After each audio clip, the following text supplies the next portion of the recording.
Chapter 8 of a short account of the history of mathematics. Second period. The mathematics of the Middle Ages and of the Renaissance. This period begins about the 6th century and may be said to end with the invention of the analytical geometry and infinitesimal calculus. The characteristic feature of this period is the creation of modern arithmetic, algebra, and trigonometry. I commence this history by dividing it in 3 periods. I have discussed the history of mathematics under Greek influence, and I now come to that of the mathematics of the Middle Ages and the Renaissance. The history of this period has not been investigated with the same fullness as that of earlier or of later times, and the relative importance of some mathematicians who lived in this period has been estimated differently by different writers. I shall consider first in chapter 8 the rise of learning in Western Europe and the mathematics of the Middle Ages. Next in chapter 9 I shall discuss the nature and history of Arabian mathematics, and in chapter 10 their introduction into Europe. I shall then in chapter 11 trace the subsequent progress of arithmetic to the year 1637. Next, in chapter 12, I shall treat of the general history of mathematics during the Renaissance from the invention of printing to the beginning of the 17th century, say from 1450 to 1637. This contains an account of the commencement of the scientific treatment of algebra, arithmetic, and trigonometry. Lastly, in chapter 13, I shall consider the revival of interest in mechanics, experimental methods, and pure geometry, which marks the last few years of this period, and serves as a connecting link between the mathematics of the Renaissance and the mathematics of modern times. Chapter 8. The rise of learning in Western Europe. Circa 600 to 1200. Education in the 6th, 7th, and 8th centuries. The first few centuries of this second period of our history are singularly barren of interest, and indeed it would be strange if we found science or mathematics studied by those who lived in a condition of perpetual war. Broadly speaking, we may say that from the 6th to the 8th centuries the only places of study in Western Europe were the Benedictine monasteries. We may find there some slight attempts at a study of literature, but the science usually taught was confined to the use of the abacus, the method of keeping accounts, and a knowledge of the rule by which the date of Easter could be determined. Nor was this unreasonable, for the monk had renounced the world, and there was no reason why he should learn more science than was required for the services of the church in his monastery. The traditions of Greek and Alexandrian learning gradually died away. Possibly in Rome and a few favoured places, copies of the works of the great Greek mathematicians were obtainable, though with difficulty. But there were no students, the books were unvalued, and in time became very scarce. 3 authors of the 6th century, Boethius, Cassiodorus, and Isidorus, may be named, whose writings serve as a connecting link between the mathematics of the classical and of the medieval times. As their works remain standard textbooks for some 6 or 7 centuries, it is necessary to mention them, but it should be understood that this is the only reason for doing so, and they shew no special mathematical ability. It will be noticed that these authors were contemporaries of the later Athenian and Alexandrian schools. Boethius. Anicius Manlius Severinius Boethius, or as the name is sometimes written Boetius, born in Rome about 475 and died in 526, belonged to a family which for the 2 preceding centuries had been esteemed one of the most illustrious in Rome. It was formerly believed that he was educated at Athens, This is somewhat doubtful, but at any rate he was exceptionally well read in Greek literature and science. He would seem to have wished to devote his life to literary pursuits, but recognizing that the world would be happy only when kings became philosophers or philosophers kings, he yielded to the pressure put on him and took an active share in politics. He was celebrated for his extensive charities, and what in those days was very rare, the care that he took to see that the recipients were worthy of them. He was elected consul at an unusually early age, and took advantage of his position to reform the coinage, and to introduce the public use of sundials, water clocks, and so on. He reached the height of his prosperity in 522 when his two sons were inaugurated as consuls. His integrity and attempts to protect the provincials from the plunder of the public officials brought on him the hatred of the court. He was sentenced to death while absent from Rome, seized at Ticinium, and in the baptistry of the church there tortured by drawing a cord round his head till the eyes were forced out of the sockets, and finally beaten to death with clubs on October 23, 526. Such at least is the account that has come down to us. At a later time his merits were recognized and tombs and statues were erected in his honour by the state. Boethius was the last Roman of any note who studied the language and literature of Greece, and his works afforded to medieval Europe the means of entering into the intellectual life of the old world. His importance in the history of literature is thus very great, but it arises merely from the accident of the time at which he lived. After the introduction of Aristotle's works into the 13th century, his fame died away, and he has now sunk into an obscurity which is as great as was once his reputation. He is best known by his Consolatio, which was translated by Alfred the Great into Anglo-Saxon. For our purposes, it is sufficient to note that the teaching of early medieval mathematics was mainly founded on his geometry and arithmetic. His geometry consists of the enunciations only of the first book of Euclid, and of a few selected propositions in the third and fourth books, but with numerous practical applications to finding areas and so on. He adds an appendix with proofs of the first three propositions to shew that the enunciations may be relied on. He also wrote an arithmetic, founded on that of Nicomachus. These works have been edited by G. Fridolin, Leipzig, 1867. A textbook on music by him was also in use at Oxford within the present century. Cassiodorus. A few years later, another Roman, Magnus Aurelius Cassiodorus, was born about 480 and died in 566. Published two works, De Institutione Divinarum Literarum and De Artibus ac Disciplinis, in which not only the preliminary trivium of grammar, logic, and rhetoric were discussed, but also the mathematical quadrivium of arithmetic, geometry, music, and astronomy. These were considered standard works during the Middle Ages. The former was printed at Venice in 1729. Isidorus.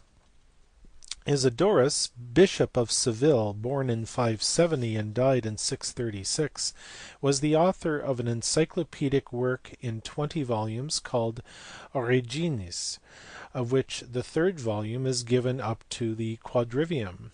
It was published in Leipzig in 1833. The Cathedral and the Conventual Schools. When in the latter half of the 8th century Charles the Great had established his empire, he determined to promote learning so far as he was able, and he began by commanding that schools should be opened in connection with every cathedral and monastery in his kingdom, an order which was approved and materially assisted by the popes. It is interesting to us to know that this was done at the instance and under the direction of two Englishmen, Alcuin and Clement, who had attached themselves to his court, a fact which may serve to remind us that during the 8th century England and Ireland were in advance of the rest of Europe as far as learning went. Alcuin. One of the more prominent was Alcuin, who was born in Yorkshire in 735 and died at Tours in 804. He was educated at York under Archbishop Egbert, his beloved master, whom he succeeded as director of the school there. Subsequently he became abbot of Canterbury and was sent to Rome by Ophia to procure the pallium for Archbishop Eanbald. On his journey back he met Charles at Parma. The emperor took a great liking to him and finally induced him to take up his residence at the imperial court and there teach rhetoric, logic, mathematics, and divinity. Alcuin remained for many years one of the most intimate and influential friends of Charles, who constantly employed him as a confidential ambassador, such as he spent the years 791 and 792 in England, and while there reorganized the studies at his old school at York.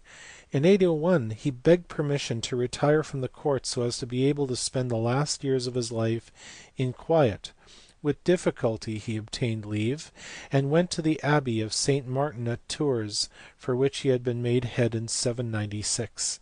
He established a school in connection with the abbey, which became very celebrated, and he remained and taught there till his death in May 19, 804.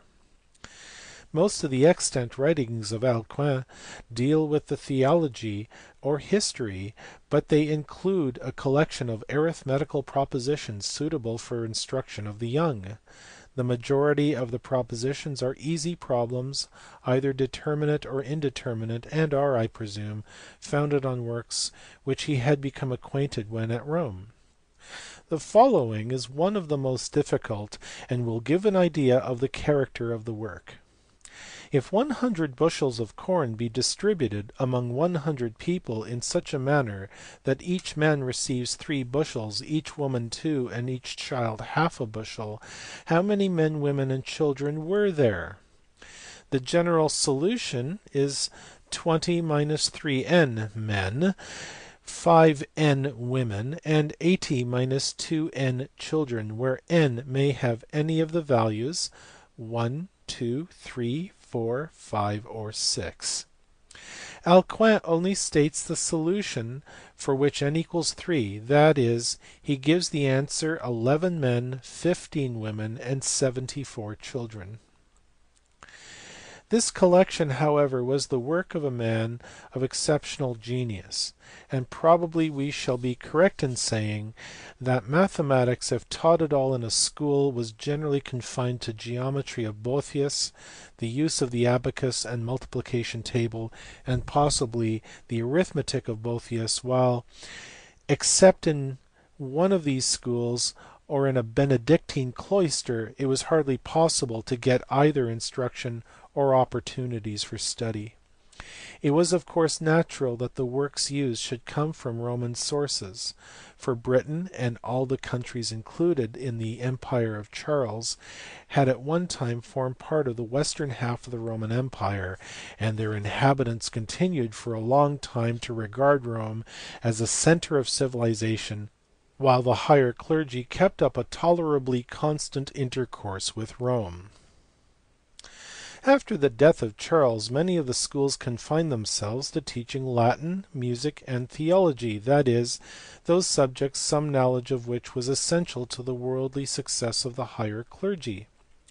Hardly any science or mathematics was taught, but the continued existence of the schools gave an opportunity to any teacher whose learning or zeal exceeded the narrow limits fixed by tradition, and though there were few who availed themselves of the opportunity, yet the number of those desiring instruction was so large that it would seem as if anyone who could teach was certain to attract a considerable audience. A few schools at which this was the case became large and acquired a certain degree of permanence, but even in them the teaching was still usually confined to the trivium or quadrivium.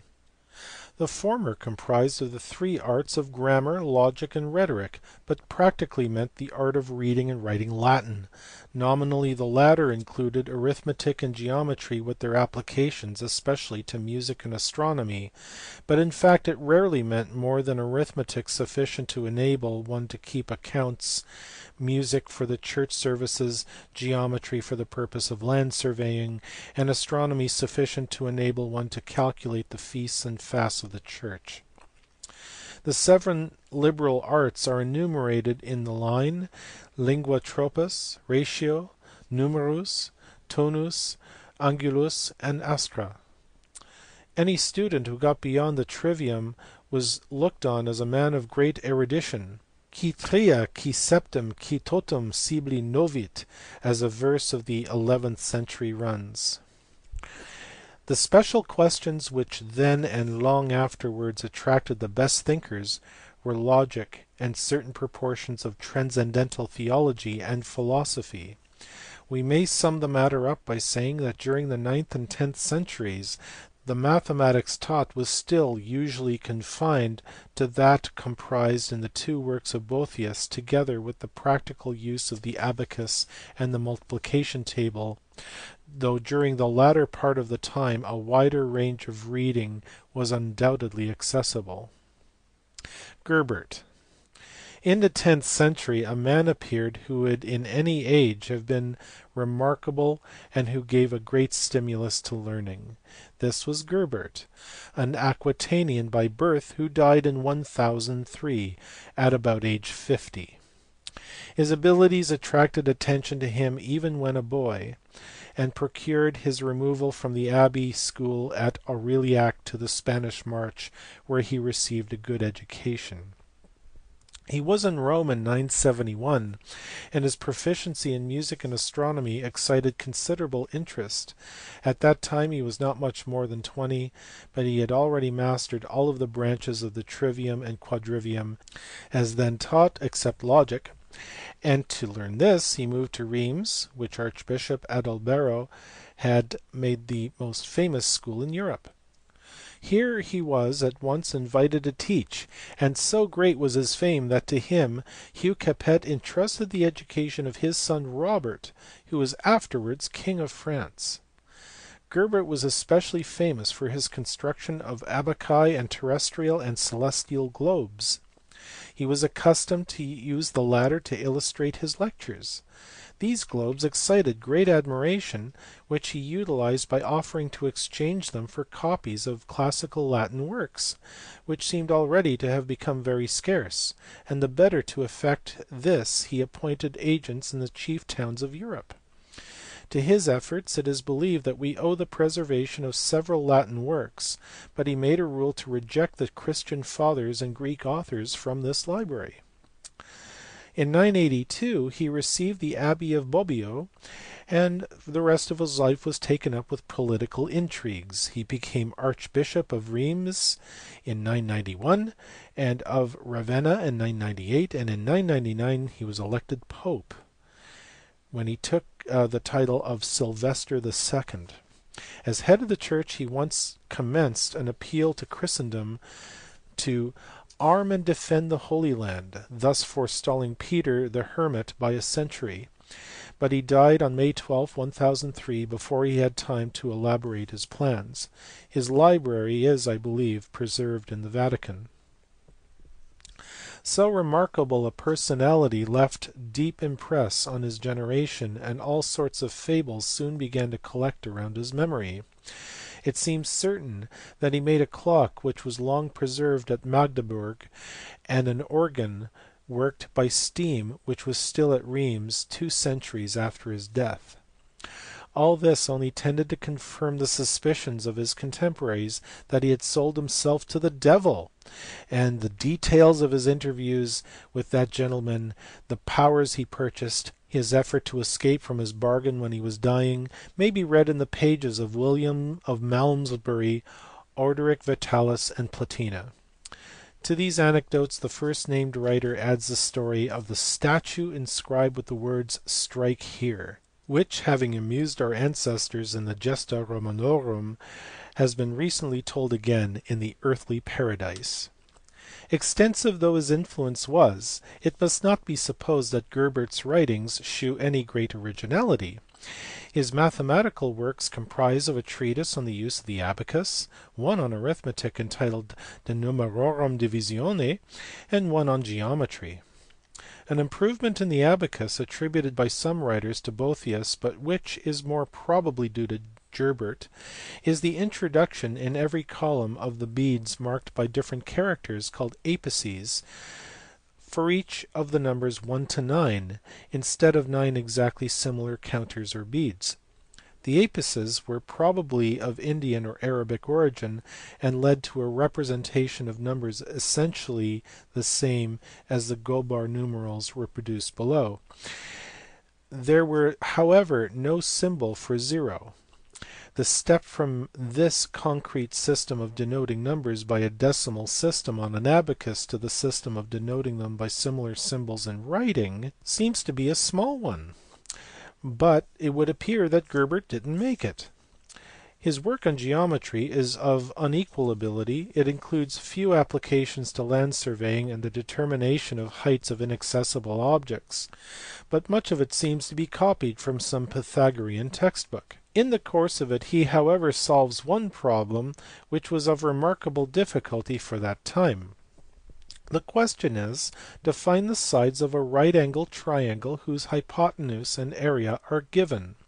He says in effect that if these latter be denoted respectively by c and h squared, then the lengths of the two sides will be 1/2 multiplied by open square bracket square root of c squared plus 4h squared plus square root of c squared minus 4h squared close bracket, and 1/2 times open bracket square root of c squared plus 4h squared minus square root of c squared minus 4h squared close bracket. Bernelius. One of Gerbert's pupils, Bernelius, published a work on the abacus, reprinted in Olleris's edition of Gerbert's works, which is, there is very little doubt, a reproduction of the teaching of Gerbert. It is valuable as indicating that the Arabic system of writing numbers was still unknown in Europe. The rise of the early medieval universities.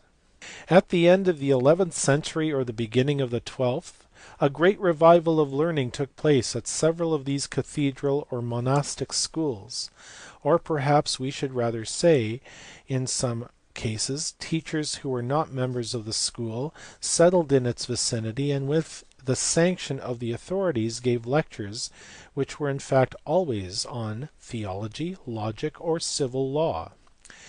As the students at these centres grew in numbers, it became possible and desirable to act together whenever any interest common to all was concerned. The association thus formed was a sort of guild or trades union, or in the language of the time, a universitas magistrorum et scholarium. This was the first stage in the development of the early medieval university. In some cases, as at Paris, the governing body of the university was formed by the teachers alone; in others, as at Bologna, by both teachers and students; but in all cases precise rules for the conduct of business and the regulation of the internal economy of the guild were formulated at an early stage in its history.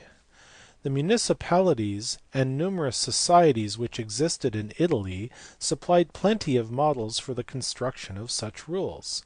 We are, almost inevitably, unable to fix the exact date of the commencement of these voluntary associations, but they existed at Paris, Bologna, Salerno, Oxford, and Cambridge before the end of the 12th century. Whether such a loosely associated and self-constituted guild of students can be correctly described as a university is a doubtful point. These societies seem to have arisen in connection with the schools established by some church or monastery, and I believe that nearly all the medieval universities grew up under the protection of some bishop or abbot. They were not however ecclesiastical organizations, and though the bulk of their members were ordained, their connection with the church arose chiefly from the fact that clerks were then the only class of the community who were left free by the state to pursue their studies. The guild was thus at first in some undefined manner subject to the special authority of the bishop or his chancellor, from the latter of whom the head of the university subsequently took his title. The schools from which the universities sprang continued for a long time to exist under the direct control of the cathedral or monastic authorities, by the side of the guilds formed by the teachers on the more advanced subjects. The next stage in the advancement of the university was its recognition by the sovereign of the kingdom in which it was situated. A universitas scholarium, if successful in attracting students and acquiring permanency, always sought special legal privileges, such as the right of fixing the price of provisions and the power of trying legal actions in which its members were concerned. These privileges generally led to a recognition, explicit or implicit, of the guild by the crown as a stadium generale, that is, a body with the power to grant degrees which conferred a right to teaching anywhere within the kingdom. The university was frequently incorporated at about the same time. I believe no university was thus acknowledged before the end of the 12th century. Paris received its charter in 1200, and probably was the earliest university in Europe thus recognized. A medical school existed at Salerno as early as the 9th century, and a legal school at Bologna as early as 1138, but at these the education was technical rather than general. I therefore consider that the universities to which these schools respectively gave rise should be referred to a later date. The last step in the evolution of a medieval university was the acknowledgment of its corporate existence by the Pope or Emperor, and the recognition of its degrees as a title to teach throughout Christendom. Thenceforward it became a recognized member of a body of closely connected corporations. Paris was thus recognized in 1283. A medieval university therefore passed through three stages. First, it was a self-constituted guild of students. Second, legal privileges were conferred on it by the state, and usually it was incorporated. Third, it was recognized by the Pope, and its degrees declared current throughout the whole of Christendom. In later times the university was confined to degree granting bodies, and any other place of higher education was termed a stadium generale.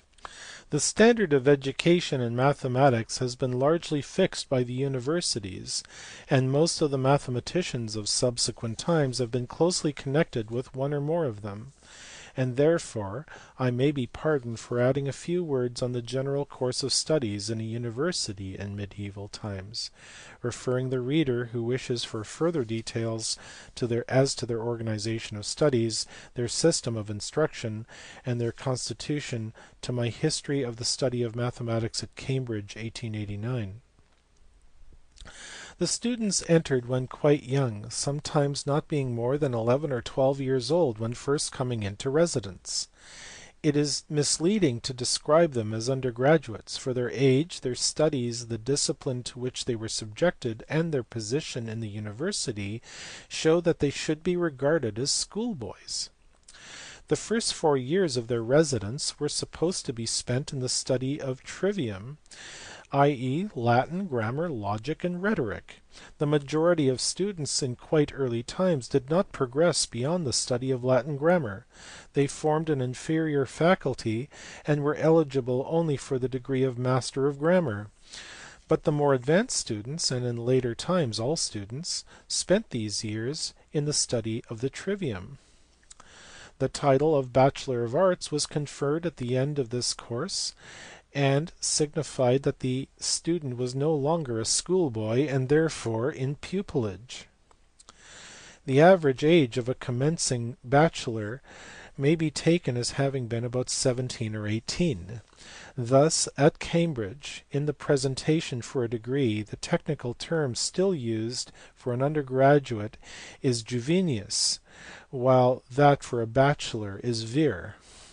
A bachelor could not take pupils, could teach only under special restrictions, and probably occupied a position closely analogous to that of an undergraduate nowadays. Some few bachelors proceeded to the study of civil or canon law, but it was assumed in theory that they next studied the quadrivium, the course for which took 3 years and which included about as much science as was to be found in the pages of Boethius and Isidorus. The degree of Master of Arts was given at the end of this course. In the 12th and 13th centuries it was merely a license to teach. No one sought it who did not intend to use it for that purpose and to reside, and only those who had a natural aptitude for such work were likely to enter so ill paid a profession as that of a teacher. The degree was obtainable by any student who had gone through the recognized course of study and shewn that he was of good moral character. Outsiders were also admitted, but not as a matter of course. I may here add that toward the end of the 14th century students began to find that a degree had pecuniary value, and most universities subsequently conferred it only a condition that the new master should reside and teach for at least a year. A few years later the universities took a further step and began to refuse degrees to those who were not intellectually qualified. This power was assumed on the precedent of a case which arose in Paris in 1426 when the university declined to confer a degree on a student, a Slavonian, one Paul Nicholas, who had thus the distinction of being the first student ever plucked who had performed the necessary exercises in a very indifferent manner. He took legal proceedings to compel the university to grant the degree, but their right to withhold it was established. Although science and mathematics were recognized as the standard subjects of study for a bachelor, it is probably that until the Renaissance the majority of the students devoted most of their time to logic, philosophy, and theology. The subtleties of the scholastic theology and logic which were the favourite intellectual pursuit of these centuries, may seem to us dreary and barren, but it is only just to say that they afforded an intellectual exercise which fitted men at a later time to develop science, and certainly were in advance of what had been previously taught. We have now arrived at a time when the results of Arab and Greek science became known in Europe. The history of Greek mathematics has been already discussed. I must now temporarily leave the subject of medieval mathematics and trace the development of the Arabian schools to the same date. And I must then explain how the schoolmen became acquainted with the Arab and Greek textbooks and how their introduction affected the progress of European mathematics. End of part 12. Chapter 9. The Mathematics of the Arabs. The story of Arabian mathematics is known to us in general outlines, but we are as yet unable to speak with certainty on many of its details. It is however quite clear that while part of the early knowledge of the Arabs was derived from Greek sources, part was obtained from Hindu works, and that it was on those foundations that Arab science was built. I will begin by considering in turn the extent of the mathematical knowledge derived from these sources. Extent of mathematics obtained from Greek sources. According to their traditions, in themselves very probable, the scientific knowledge of the Arabs was at first derived from the Greek doctors who attended the caliphs at Baghdad. It is said that when the Arabian conquerors settled in towns they became subject to diseases which had been unknown to them in their life in the desert. The study of medicine was then confined almost entirely to Greeks, and many of these, encouraged by the caliphs, Settled at Baghdad, Damascus, and other cities, their knowledge of all branches of learning was far more extensive and accurate than that of the Arabs, and the teaching of the young, as has often happened in similar cases, soon fell into their hands. The introduction of the European science was rendered the more easy as various small Greek schools existed in the countries subject to the Arabs. There had for many years been one at Edessa among the Nestorian Christians, and there were others at Antioch, Emesa, and even at Damascus, which had preserved the traditions and some of the results of Greek learning. The Arabs soon remarked that the Greeks rested their medical science on the works of Hippocrates, Aristotle, and Galen, and these books were translated into Arabic by order of the Caliph Harun al-Rashid about the year 800. The translations excited so much interest that his successor al-Mamun (813 833) sent a commission to Constantinople to obtain copies of as many scientific works as was possible, while an embassy for similar purpose was also sent to India. At the same time a large staff of Syrian clerks was engaged, whose duty it was to translate the works so obtained into Arabic and Syriac. To disarm fanaticism, these clerks were at first termed the Caliph's doctors, but in 851 were formed into a college, and their most celebrated member, Honan ibn Ishaq, was made its first president by the Caliph Mutawakkil (847 861). Honain and his son Ishaq ibn Honain revised the translations before they were finally issued. Neither of them knew much mathematics, and several blunders were made in the works issued on that subject, but another member of the college, Tabat ibn Korah, shortly published fresh editions which thereafter became the standard texts. In this way, before the end of the 9th century, the Arabs obtained translations of the works of Euclid, Archimedes, Apollonius, Ptolemy, and others, and in some cases these editions are the only copies of the books now extant. It is curious, as indicating how completely Diophantus has dropped out of notice, that as far as we know the Arabs got no manuscript of his great work until 150 years later, by which time they were already acquainted with the idea of algebraic notation and processes. Extent of mathematics obtained from Hindu sources. The Arabs had considerable commerce with India, and a knowledge of one or both of the two great original Hindu works on algebra had been thus obtained in the Caliphate of Al-Mansur (754 775), though it was not until after 50 or 60 years later that they attracted much attention. The algebra and arithmetic of the Arabs were largely founded on these treatises, and I therefore devote this section to the consideration of Hindu mathematics.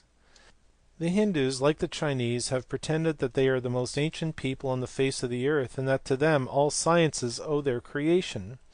But it would appear from all recent investigations that these pretensions have no foundation, and in fact no science or useful art, except a rather fantastic architecture and sculpture, can be traced back to the inhabitants of the Indian peninsula prior to the Aryan invasion.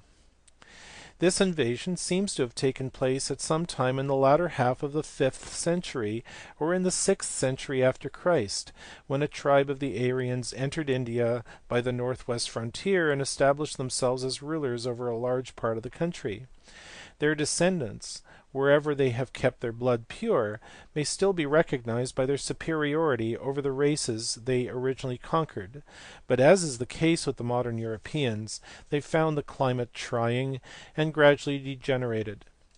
For the first 2 or 3 centuries they however retained their intellectual vigor and produced 1 or 2 writers of great ability.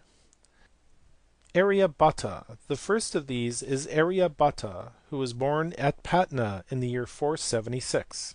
He is frequently quoted by Brahmagupta, and in the opinion of many commentators he created algebraic analysis, though it has been suggested that he may have seen Diophantus's arithmetic.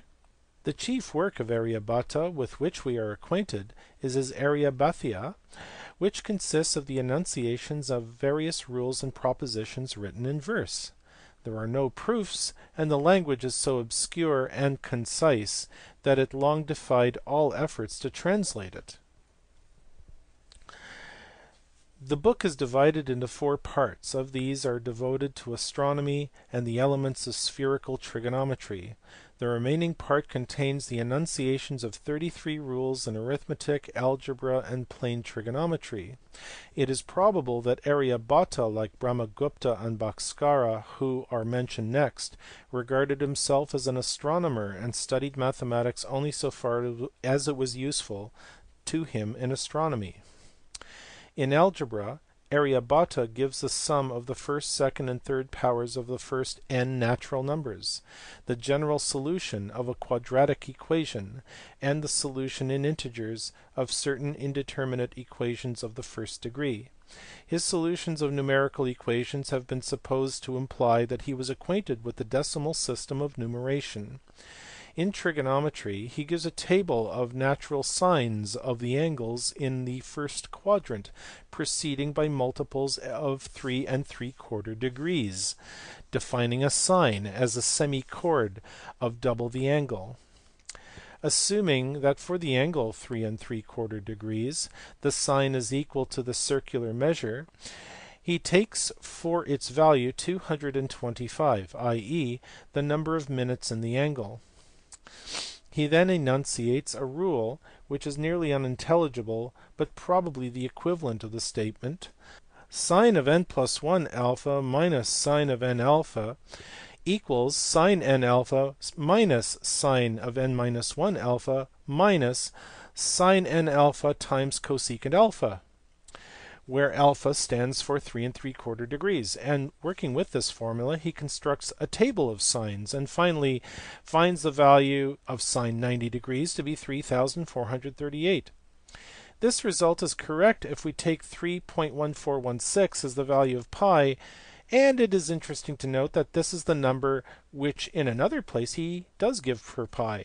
The correct trigonometrical formula is sine of n plus 1 alpha minus sine n alpha equals sine n alpha minus sine n minus 1 alpha minus 4 sine n alpha times sine squared alpha. Aryabhata therefore took 4 sine squared alpha as equal to cosecant alpha, i.e. he supposed that 2 sine alpha equals 1 plus 2 alpha, thus using the approximate values of sine alpha and sine 2 alpha given in his table, and this reduces to 2 times 225 equals 1 plus 449, and hence to that degree of approximation his formula is correct. A large proportion of the geometrical propositions which he gives are actually wrong. Brahmagupta. The next Hindu writer of considerable note is Brahmagupta, who is said to have been born in 598 and probably was alive about 660. He wrote a work in verse entitled Brahmasfuta Siddhanta, and that is the Siddhanta, or System of Brahma in Astronomy. In this 2 chapters, chapters 12 and 18 are devoted to arithmetic, algebra, and geometry. The arithmetic is entirely rhetorical. Most of the problems are worked out by the rule of 3, and a large proportion of them are on the subject of interest. In his algebra, which is also rhetorical, he works out the fundamental propositions connected with an arithmetical progression and solves a quadratic equation, but gives only the positive value to the radical. As an illustration of the problems given, I may quote the following, which was reproduced in slightly different forms by various subsequent writers, but I replaced the numbers by letters.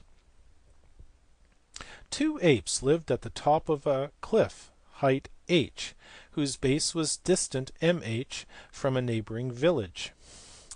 One descended a cliff and walked down to the village, and the other flew up to a height x and then flew in a straight line to the village. The distance traversed by each was the same. Find x. Brahmagupta gave the correct answer, namely x equals mh divided by the quantity m plus 2. In the question, as enunciated originally, h equaled 100 and m equals 2. Brahmagupta finds solutions in integers of several indeterminate equations of the first degree using the same method as that now practiced. He states one indeterminate equation of the second degree, namely nx squared plus 1 equals y squared, and gives as its solution x equals 2t divided by the quantity t squared minus n, and y equals t squared plus n all divided by the quantity t squared minus n. To obtain this general form, he proved that if one solution either of that or certain allied equations could be guessed, the general solution could be written down, but he did not explain how one solution could be obtained. He added that the equation y squared equals nx squared minus 1 could not be satisfied by integral values of x and y unless n could be expressed as the sum of the squares of two integers. Curiously enough, the former of these equations was sent by Fermat as a challenge to Wallis and Lord Brouncker in the 17th century, and the latter found the same solution as Brahmagupta had previously done. It is perhaps worth noticing that the early algebraists, whether Greeks, Hindus, Arabs, or Italians, drew no distinction between the problems which led to determinate and those which led to indeterminate equations. It was only after the introduction of syncopated algebra that attempts were made to give general solutions to equations, and the difficulty of giving such solutions of indeterminate equations other than those of the first degree has led to their practical exclusion from elementary algebra. In geometry, Brahmagupta provided the Pythagorean property of a right angled triangle, Euclid 147. He gave expressions for the area of a triangle and that of a quadrilateral inscribable in a circle in terms of their sides, and shewed that the area of the circle was equal to that of a rectangle whose sides were the radius and semiperimeter. He was less successful in his attempts to rectify a circle, and his result is equivalent to taking the square root of 10 for the value of pi. He also determined the surface and volume of a pyramid and cone, and problems over which Aryabhata had blundered badly. The next part of his geometry is almost unintelligible, but it seems to be an attempt to find expressions for several magnitudes connected with a quadrilateral inscribed in a circle in terms of its sides. Most of this is wrong. It must not be supposed that in the original work all of the propositions which deal with any one subject are collected together, and it is only for convenience that I have tried to arrange them in that way. It is impossible to say whether the whole of Brahmagupta's results given above are original.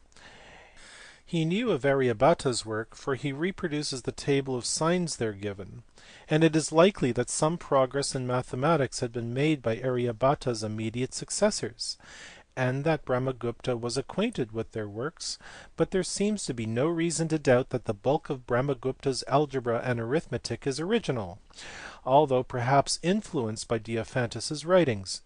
The origin of the geometry is more doubtful, probably some of it derived from Hero's works. Bhaskara.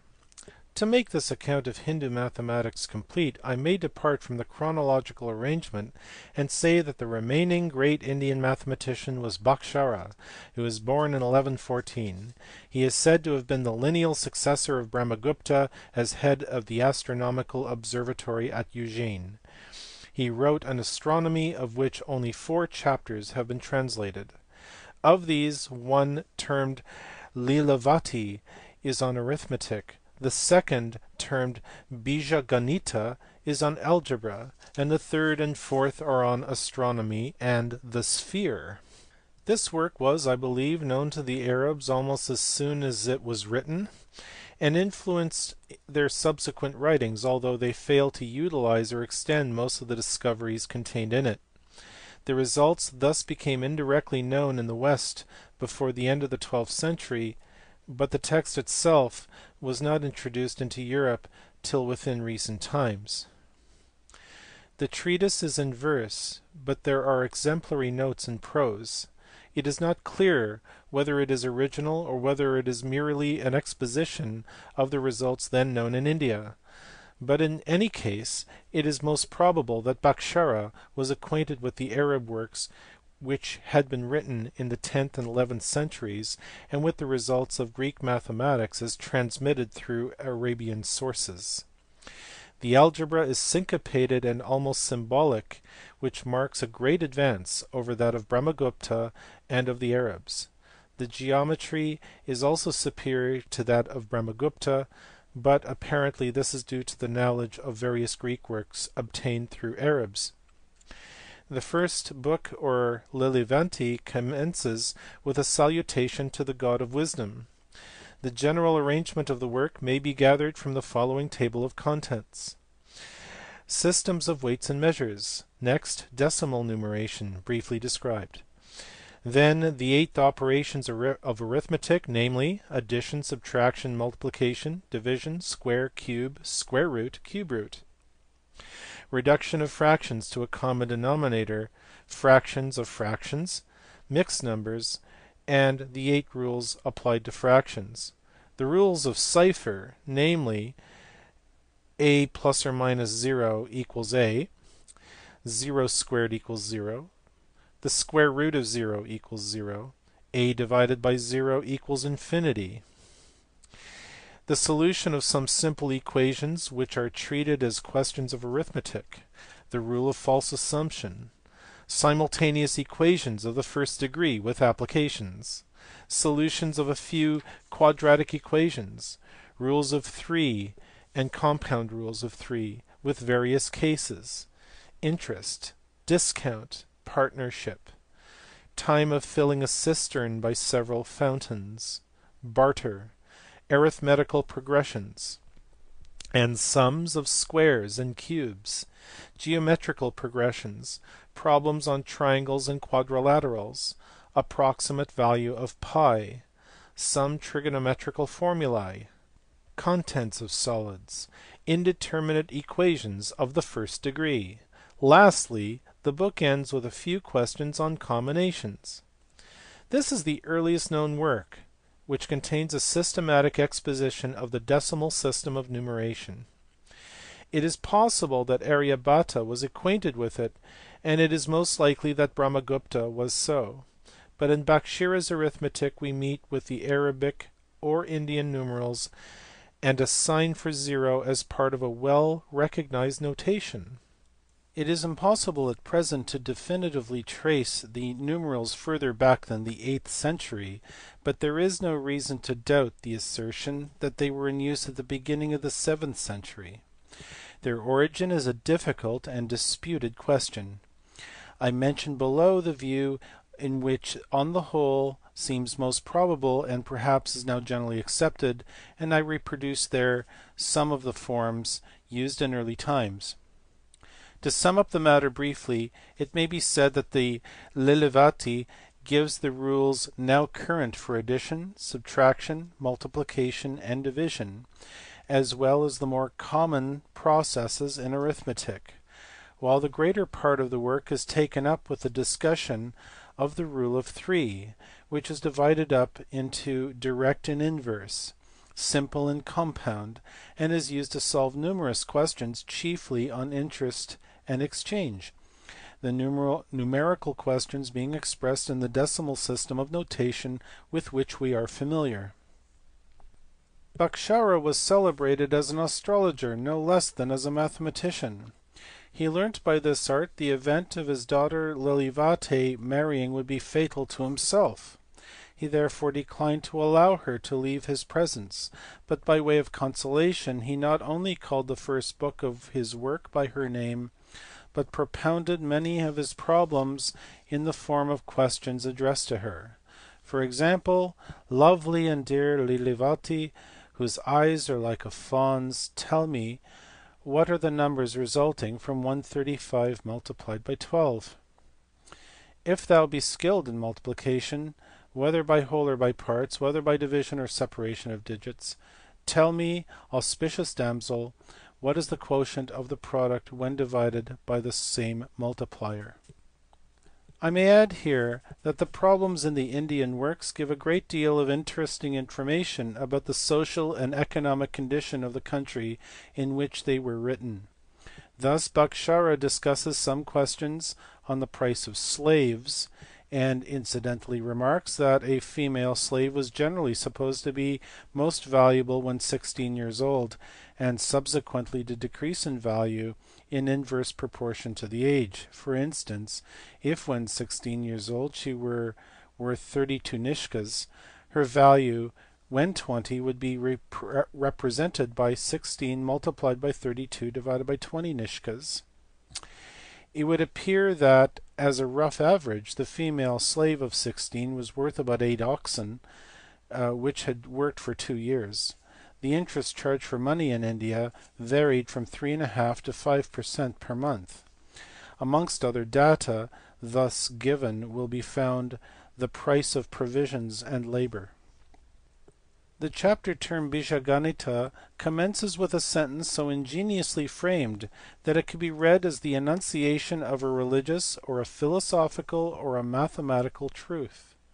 Bhaskara, after alluding to his Lidivate or arithmetic, states that he intends in his book to proceed to the general operations of analysis. The idea of the notation is as follows. Abbreviations and initials are used for symbols. Subtraction is indicated by a dot preceded above the coefficient of the quantity to be subtracted. Addition by the juxtaposition merely, but no symbols are used for multiplication, equality, or inequality, these being written at length. A product is denoted by the first syllable of the word subjoined to the factors between which a dot is sometimes placed. In a quotient or fraction, the divisor is written under the dividend without a line of separation. The two sides of an equation are written one under the other, confusion being prevented by the recital in words of all of the steps which accompany the operation. Various symbols for the unknown quantity are used, but most of them are the initials of names of colors, and the word color is often used as synonymous with unknown quantity. Its Sanskrit equivalent also signifies a letter, and letters are sometimes used either from the alphabet or from the initial syllables of subjects of the problem. In one or two cases, symbols are used for the given as well as for the unknown quantities. The initials of the words square and solid denote the second and third powers, and the initial syllable of the square root marks a surd. Polynomials are arranged in powers, the absolute quantity being always placed last and distinguished by an initial syllable denoting known quantity. Most of the equations have numerical coefficients, and the coefficients is always written after the unknown quantity. Positive or negative terms are indiscriminately allowed to come first, and every power is replaced on both sides of an equation, with a 0 for the coefficient when the term is absent. After explaining his notation, Bhaskara goes on to give the rules for addition, subtraction, multiplication, division, squaring, and extracting the square root of algebraical expressions. He then gives the rules of cipher as in the Lilivati, solves a few equations, and lastly concludes with some operations on surds. Many of the problems are given in poetical settings with allusions to fair damsels and gallant warriors. Other chapters on algebra, trigonometry, and geometrical applications exist, and fragments of them have been translated by Colebrooke. Amongst the trigonometrical formulae is one which is equivalent to the equation d sine theta equals cos theta d theta.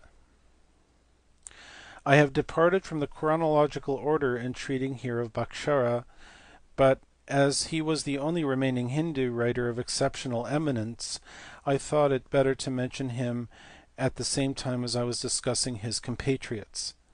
It must be remembered, however, that he flourished subsequently to all the Arab mathematicians considered in the next section. The works with which the Arabs first became acquainted were those of Aryabhata and Brahmagupta, and it is doubtful if they ever made much use of the great treatise of Bhaskara. It is probable that the attention of the Arabs was called to the works of the first two of these writers by the fact that the Arabs adopted the Indian system of arithmetic and were thus led to look at the mathematical textbooks of the Hindus. The Arabs had always had considerable commerce with India, and with the establishment of their empire the amount of trade naturally increased. At that time, circa 700, they found the Hindu merchants beginning to use the system of numeration with which we are familiar and adopted it at once. This immediate acceptance of it was made the easier as they had no collection of science or literature written in another system, and it is doubtful whether they then proposed any but the most primitive system of notation for expressing numbers. The earliest definite date assigned for the use in Arabia of the decimal system of numeration is 773. In that year some Indian astronomical tables were brought to Baghdad, and it is almost certain that in these Indian numerals, including a zero, were employed. The development of mathematics in Arabia. In the preceding sections of this chapter I have indicated the two sources from which the Arabs derived their knowledge of mathematics, and have sketched out roughly the amount of knowledge obtained from each.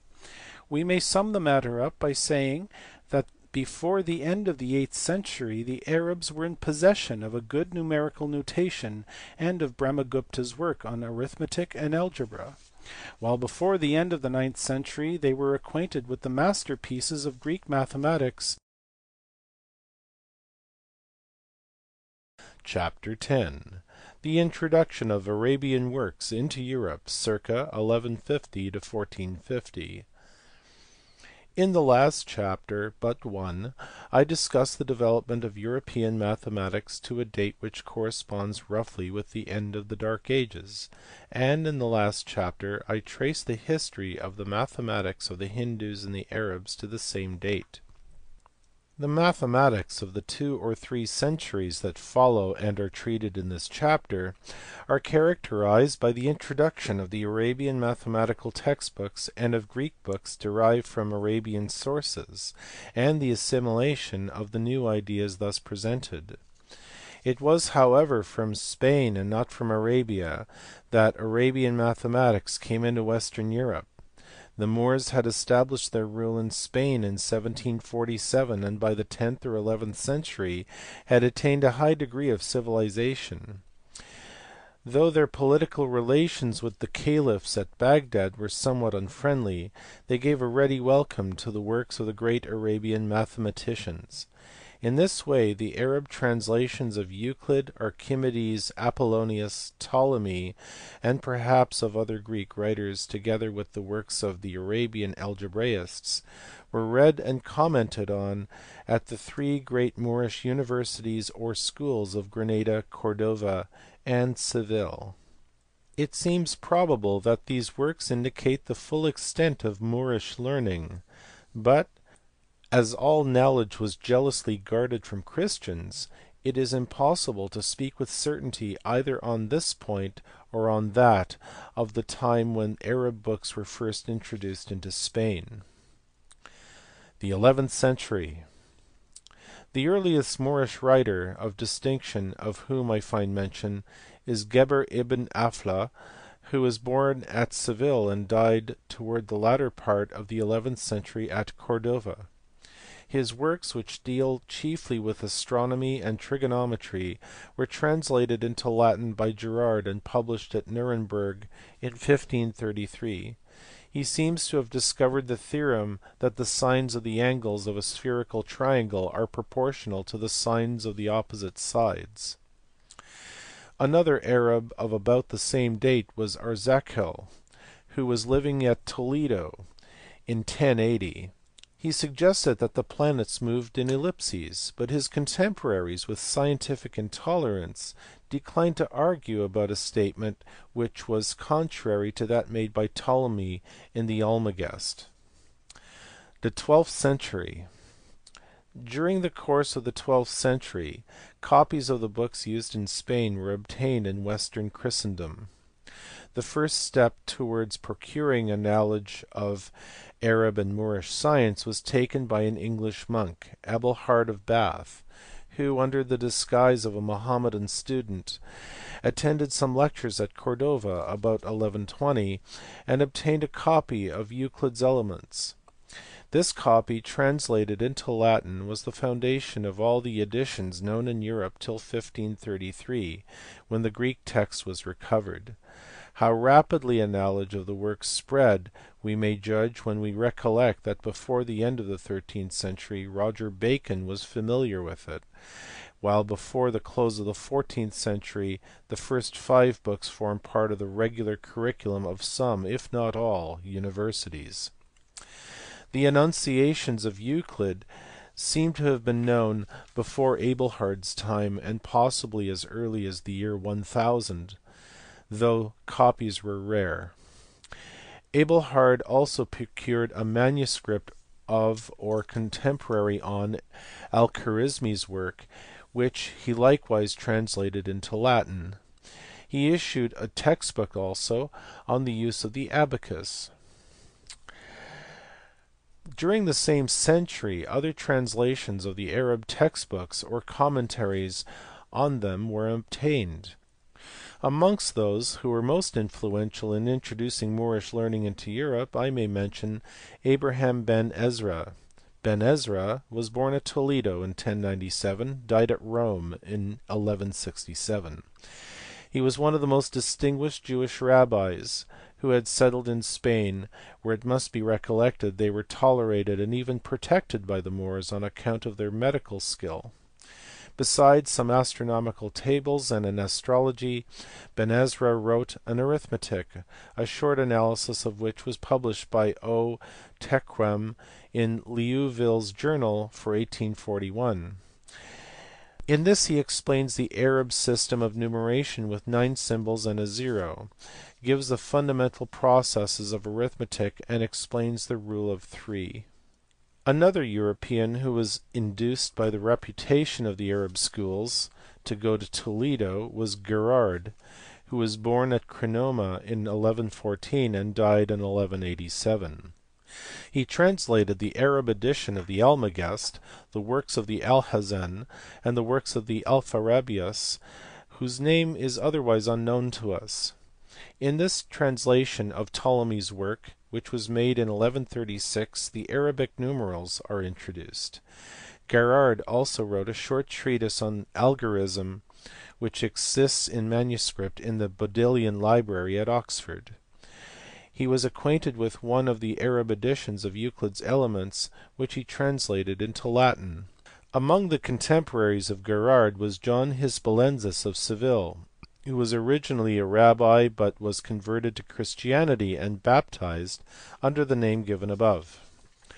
He made translations of several Arab and Moorish works and also wrote an algorism which contains the earliest examples of the extraction of the square roots of numbers by the aid of the decimal notation.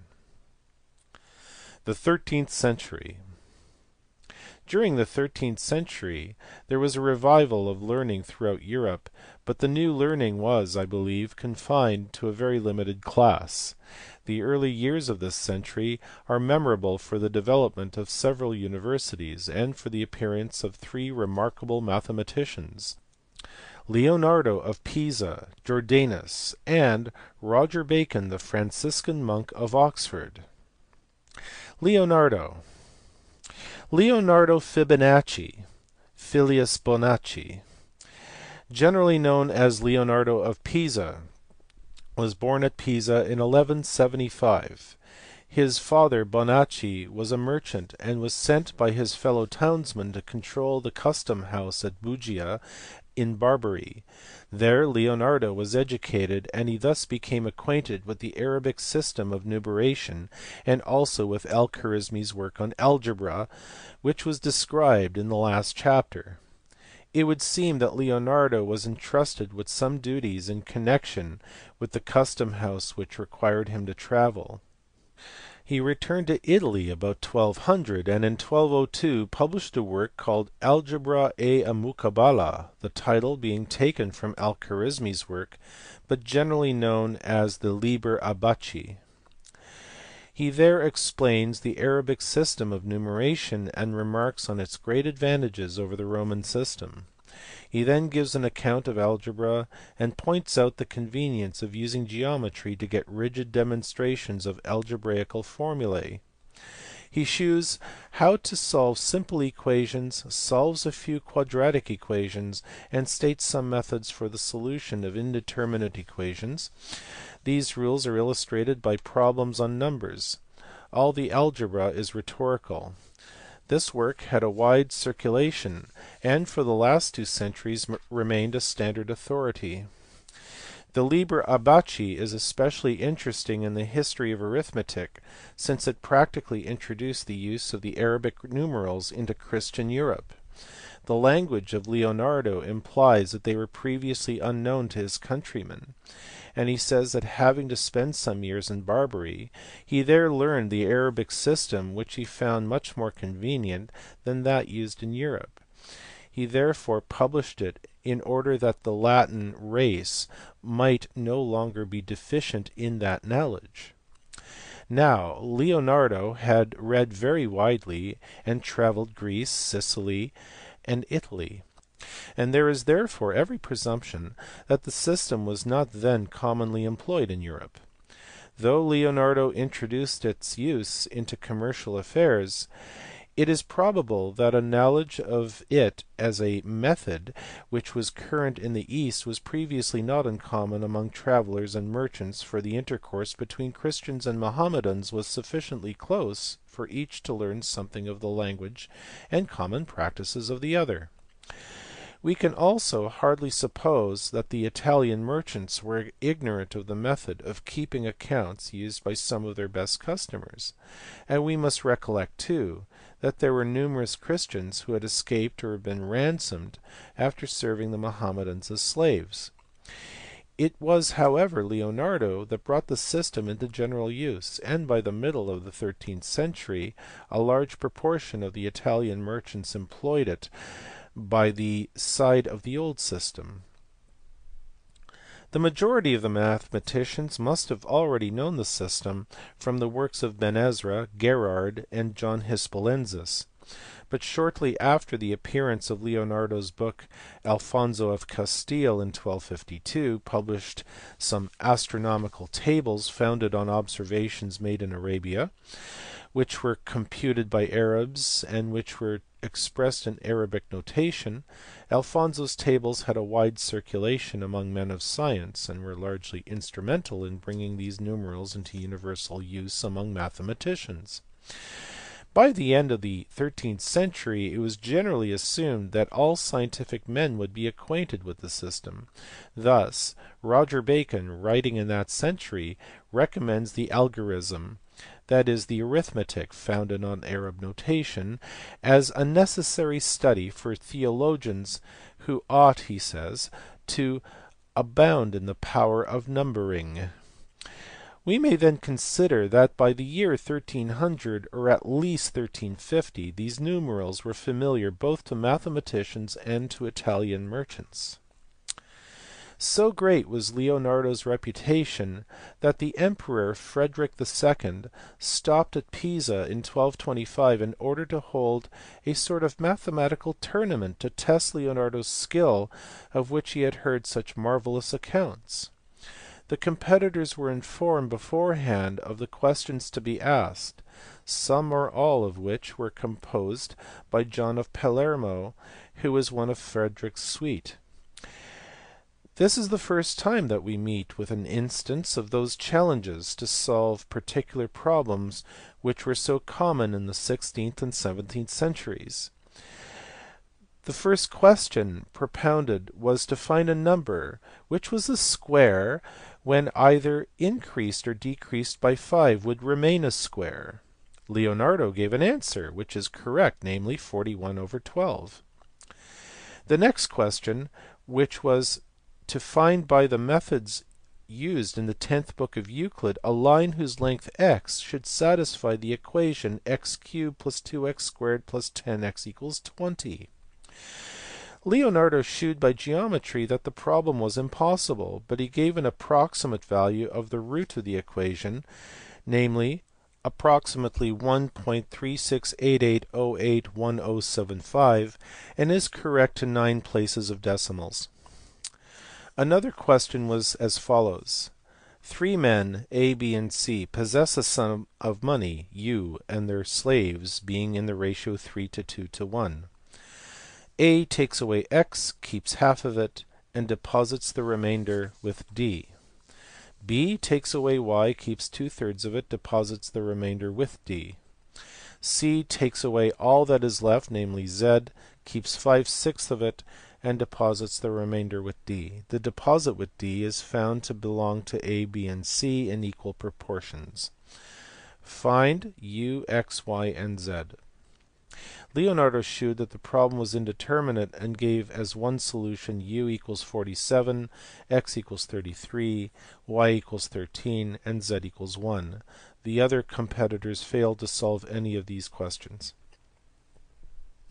The chief work of Leonardo is the Liber Abaci alluded to above. This work contains a proof of the well-known result quantity a squared plus b squared times quantity c squared plus d squared equals quantity ac plus bd all squared plus bc minus ad quantity squared equals ad plus bc quantity squared plus bd minus ac quantity squared. He also wrote a geometry termed Practica Geometria, which was issued in 1220. This is a good compilation, and some trigonometry is introduced. Among other propositions and examples, he finds the area of a triangle in terms of its sides. Subsequently, he published a Liber Quadratorum dealing with the problem similar to the first of the questions propounded at the tournament. He also issued a tract dealing with determinate algebraical problems. These are all solved by the rule of false assumption in the manner explained above on page 104. Frederick II. The emperor Frederick II, who was born in 1194, succeeded to the throne in 1210 and died in 1250, was not only interested in science, but did as much as any other single man of the 13th century to disseminate a knowledge of the works of the Arab mathematicians in Western Europe. The universities of Naples and Padua remain as monuments of his munificence, having founded the former in 1224 and the latter in 1238. I have already mentioned that the presence of the Jews had been tolerated in Spain on account of their medical skill and scientific knowledge, and as a matter of fact the titles of physician and algebraist were for a long time nearly synonymous. Thus the Jewish physicians were admirably fitted both to get copies of the Arab works and to translate them. Frederick II made use of this fact to engage a staff of learned Jews to translate the Arab works which he obtained, though there is no doubt that he gave his patronage to them the more readily because it was singularly offensive to the Pope with whom he was engaged in a quarrel. At any rate, by the end of the 13th century the copies of Euclid, Archimedes, Apollonius, and Ptolemy, and some of the Arab works in algebra were obtainable from this source, and by the end of the next century were not uncommon. From this time then we may say that the development of science in Europe was independent of the aid of the Arabian schools. Jordanus. Among Leonardo's contemporaries was a German mathematician whose works were until the last few years almost unknown. This was Jordanus Neomarius, sometimes called Jordanus de Saxona or Teutonicus. Of the details of his life we know but little, save that he was elected general of the Dominican order in 1222. Professor Kurtze, who has made a special study of the subject, confers that the following works are due to Jordanus: Geometria Verdi Trianguli and Dissimilibus Arcubi, published by M. Kertze in 1887 in volume 6 of the Releases of the Copernicus Society of Turin, published in German. Die Isoperimetrie in Latin, and Arithmetic Demonstrated, also published in Latin, published by Faber Stapulensis at Paris in 1496, second edition, 1514. Algorithmus Demonstratus, published by J. Schoner at Nuremberg in 1534, and Numeris Datis, published by P. Trottlein in 1879 and edited in 1891 with comments by M. Kertze in volume 36 of the Journal of Mathematics and Physics, published in German, or another publication of Weights, published in Latin by P. Appian at Nuremberg in 1533 and reissued in Venice in 1565. And lastly, 2 or 3 tracts on Ptolemaic astronomy.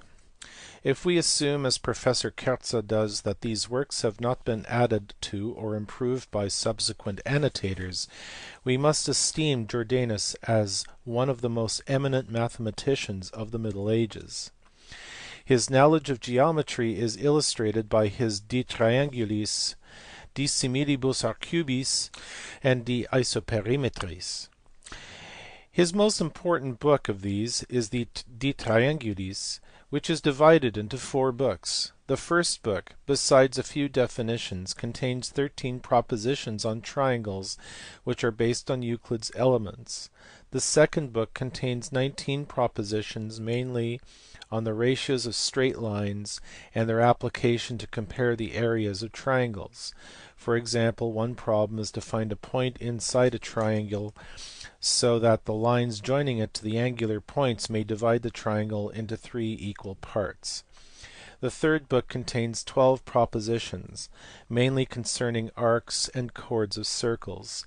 The fourth book contains 28 propositions, partly on the regular polygons and partly on miscellaneous questions such as the duplication and trisection problems.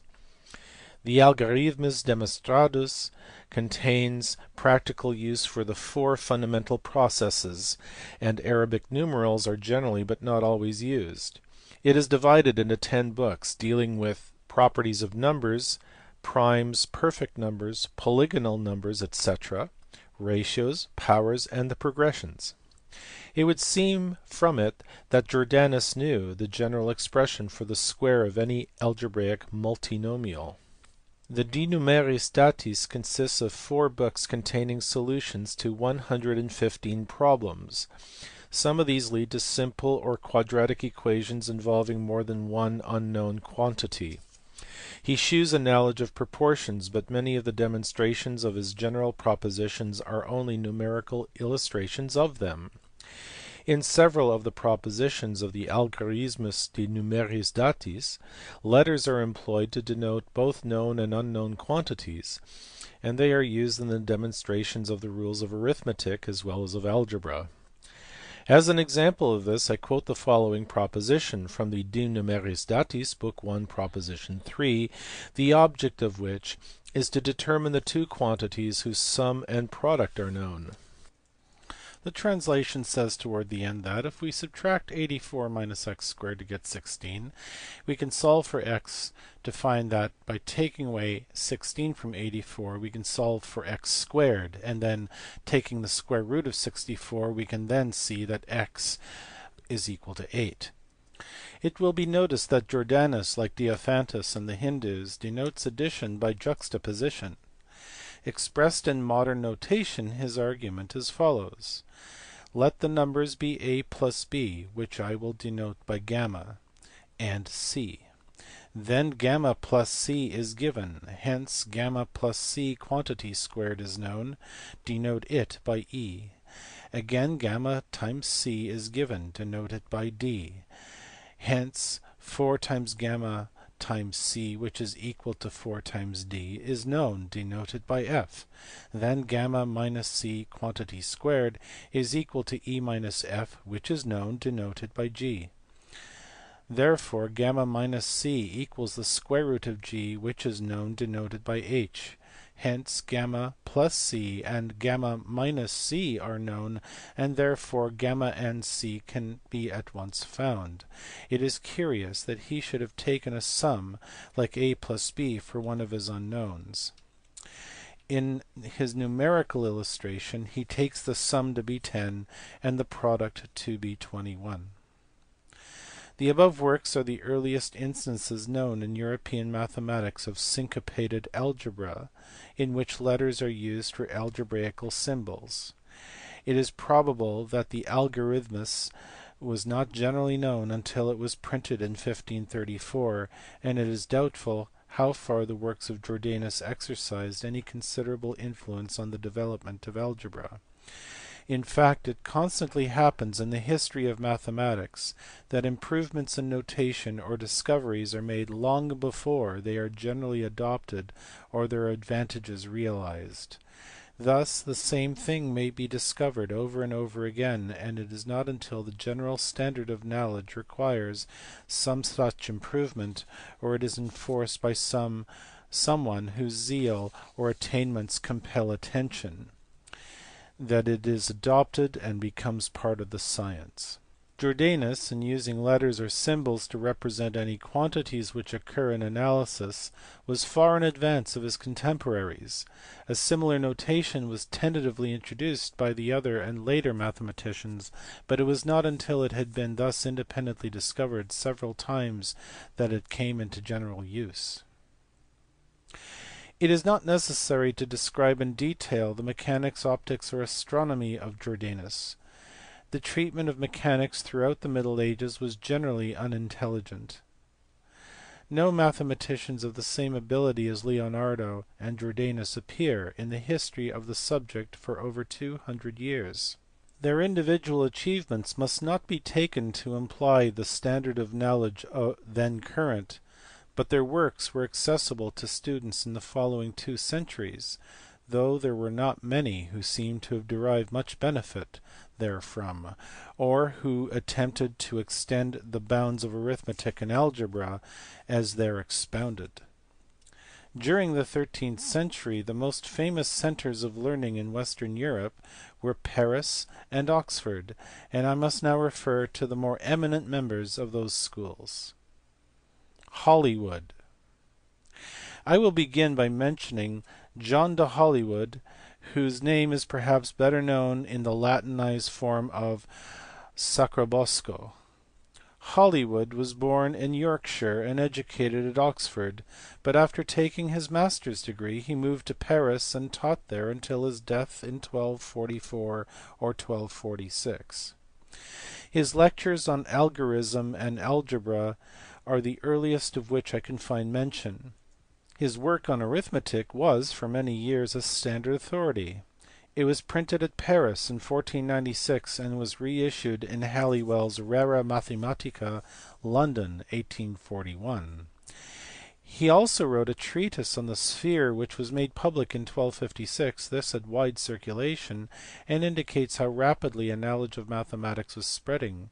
Besides these, 2 pamphlets by him entitled respectively De Computo Ecclesiastico and De Astrolabio are still extant.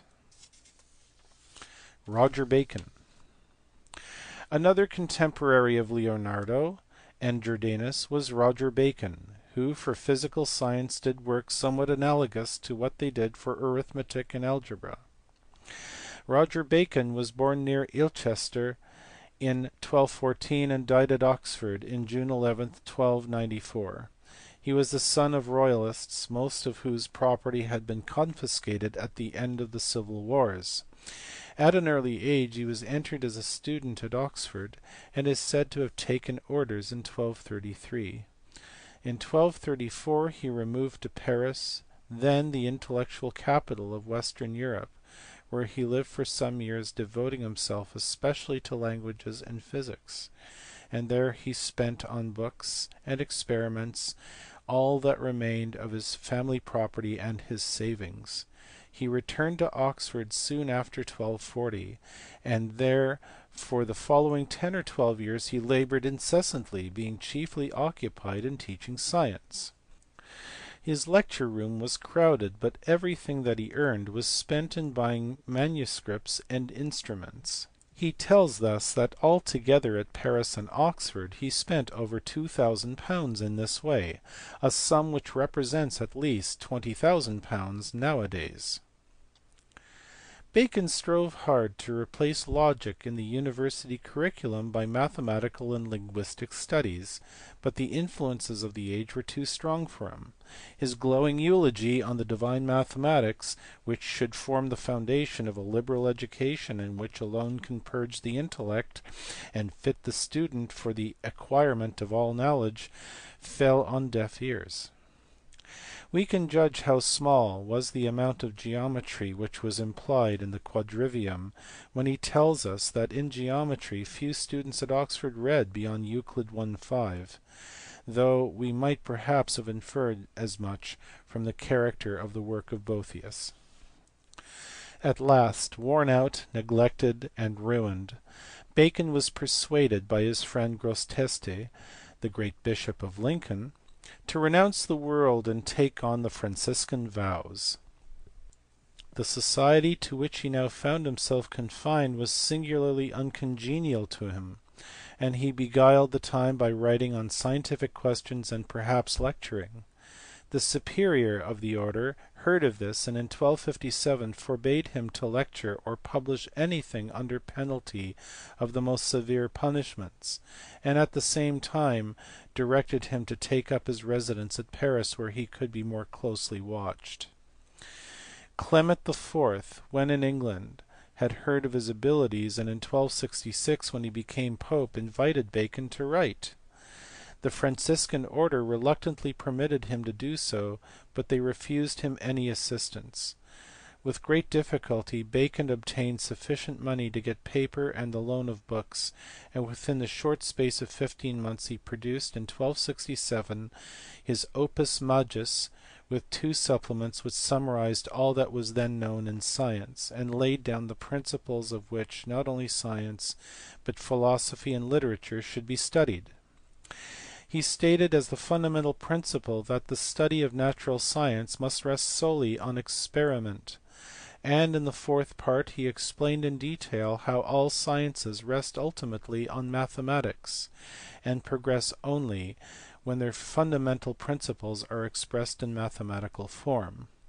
Mathematics, he says, should be regarded as the alphabet of all philosophy.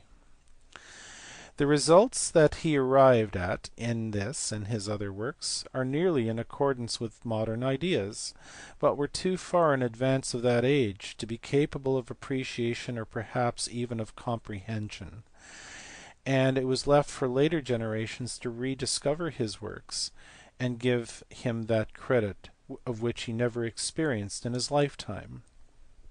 In astronomy he laid down the principles for a reform of the calendar, explained the phenomenon of shooting stars, and stated that the Ptolemaic system was unscientific insofar as it rested on the assumption that circular motion was the natural motion of a planet, while the complexity of the explanations required make it improbable that the theory was true. In optics he enunciated the laws of reflection and, in a general way, of refraction of light, and used them to give a rough explanation of the rainbow and of magnifying glasses. Most of his experiments in chemistry were directed to the transmission of metals and led to no result.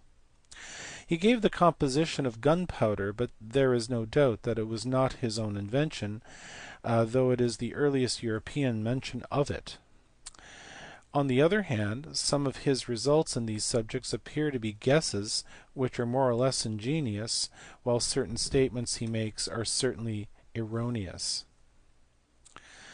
In the years immediately following the publication of his Opus Majus, he wrote numerous works which developed in detail the principles there laid down. Most of these have now been published, but I do not know of the existence of any complete edition. They deal only with the applied mathematics and physics. Clement took no notice of the great work for which he had asked, except to obtain leave for Bacon to return to England. On the death of Clement, the general of the Franciscan order was elected pope and took the title of Nicholas IV. Bacon's investigations had never been approved of by his superiors, and he was now ordered to return to Paris, where, we are told, he was immediately accused of magic. He was condemned in 1280 to imprisonment for life, and was released only about a year before his death. Campanus. The only other mathematician of this century whom I need mention is Giovanni Campano, or in the Latinized form Campanus, a canon of Paris. A copy of Adelhard's translation of Euclid's Elements fell into the hands of Campanus, who issued it as his own. He added a commentary thereon in which he discussed the properties of a regular reentrant pentagon. This edition was printed by Ratdolt in Venice in 1482. Besides some minor works, Campanus wrote Theory of the Planets, which was a free translation of the Almagest. The 14th century. The history of the 14th century, like that of the one preceding it, is mostly concerned with the introduction and assimilation of the Arabian mathematical textbooks and the Greek books derived from Arabian sources. Bradwardine. A mathematician of this time, who is perhaps sufficiently influential to justify a mention here, is Thomas Bradwardine, an archbishop of Canterbury. Bradwardine was born at Chester at about 1290. He was educated at Merton College, Oxford, and subsequently lectured in that university. From 1335 to the time of his death he was chiefly occupied with the politics of the church and state. He took a prominent part in the invasion of France, the capture of Calais, and the victory over Cressy. He died at Lambeth in 1349. His mathematical works, which were probably written when he was at Oxford, are 1. Treatise of the Proportions in Latin, printed at Paris in 1495. Speculative Arithmetic, also in Latin, printed at Paris in 1502. Speculative Geometry, printed in Latin at Paris in 1511. And the Quadrature of the Circle, also in Latin, printed at Paris in 1495. They probably give a fair idea of the nature of the mathematics then read at an English university. Oresmus. Nicholas Oresmus was another writer of the 14th century who is said in most histories of mathematics to have influenced the development of the subject.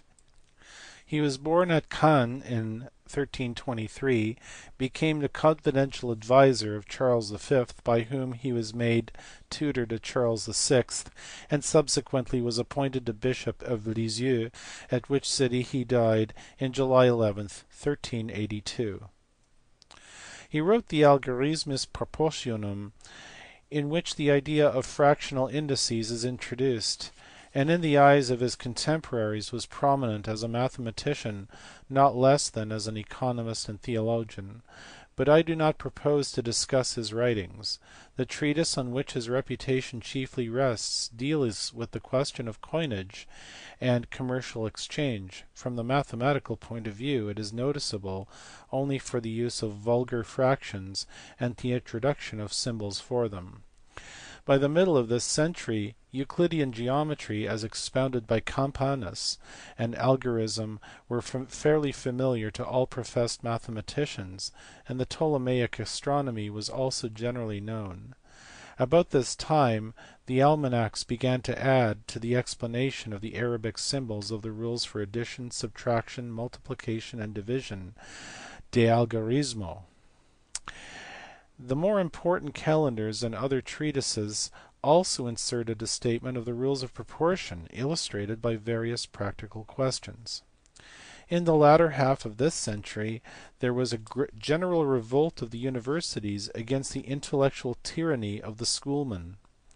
This was largely due to Petrarch, who to his own generation was celebrated as a humanist rather than as a poet, and who exerted all his power to destroy scholasticism and encourage scholarship.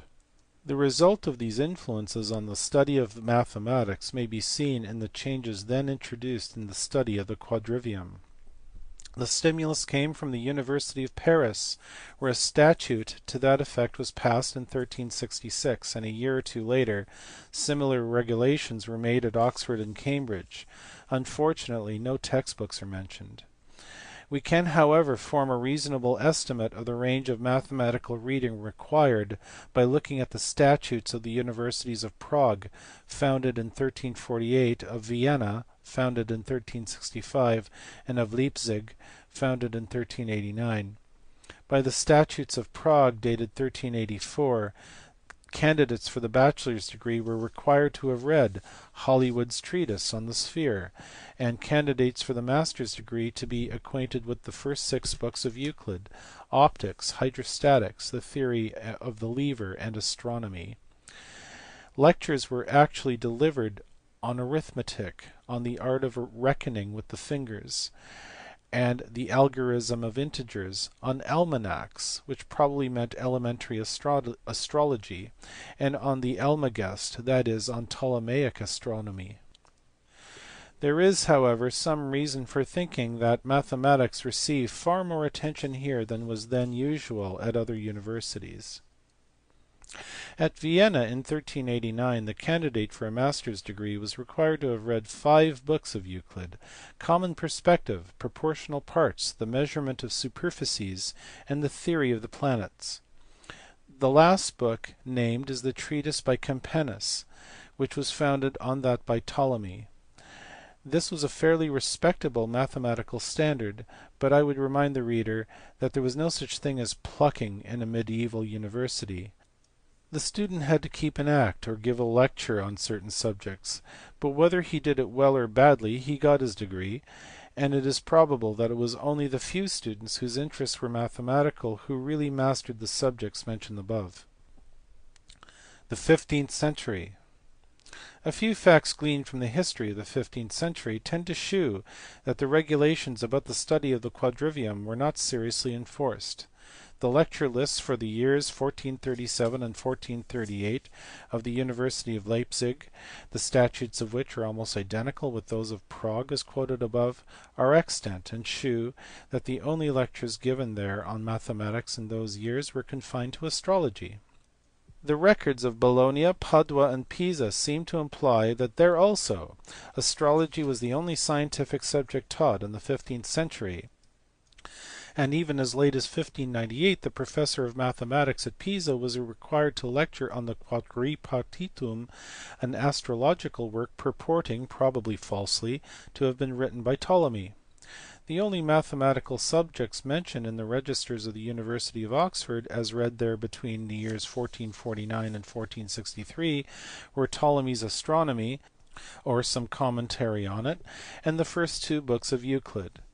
Whether most students got as far as this is doubtful. It would seem from the edition of Euclid published at Paris in 1536 that after 1452 candidates for the master's degree at that university had to take an oath that they had attended lectures on the first 6 books of Euclid's Elements. Beldomondi. The only writer of this time that I need mention here is Prodicimo Beldomondi of Padua, born about 1380, who wrote an algoristic arithmetic published in 1410, which contains a summation of a geometrical series and some geometrical works. For further details see Boncampagne's Bulletino de Bibliografia, volumes 12 and 18. By the middle of the 15th century printing was invented, and the facilities it gave for disseminating knowledge were so great as to revolutionize the progress of the science. We have now arrived at a time when the results of Arab and Greek science were known in Europe, and this perhaps then is as good a date as can be fixed for the close of this period and the commencement of that of the Renaissance. The mathematical history of the Renaissance begins with the career of Regiomontanus, but before proceeding with the general history it will be convenient to collect together the chief facts connected with the development of arithmetic during the Middle Ages and the Renaissance. To this the next chapter is devoted. End of part 14. Chapter 11. The development of arithmetic, circa 1300 to 1637. We have seen in the last chapter that by the end of the 13th century the Arabic arithmetic had been fairly introduced into Europe and was practiced by the side of the older arithmetic which was founded on the work of Boethius. It will be convenient to depart from the chronological arrangement and briefly to sum up the subsequent history of arithmetic, but I hope by references in the next chapter to be the inventions and the improvements in arithmetic here described, I shall be able to keep the order of events and discoveries quite clear. The older arithmetic consisted of two parts: practical arithmetic, or the art of calculation, which was taught by means of the abacus and possibly the multiplication table, and theoretical arithmetic, by which was meant the ratios and proportions of the numbers taught according to Boethius, a knowledge of the latter being confined to professed mathematicians.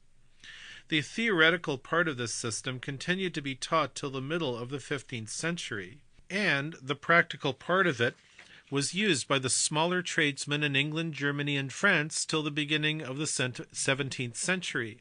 The new Arabian arithmetic was called algorism, or the art of al-Khwarizmi, to distinguish it from the old or Boethian arithmetic. The textbooks on algorism commenced with the Arabic system of notation and began by giving rules for addition, subtraction, multiplication, and division. The principles of proportion were then applied to various practical problems, and the books usually concluded with the general rules for many of the common problems of commerce. Algorism was in fact a mercantile arithmetic, though at first it also included all that was then known as algebra.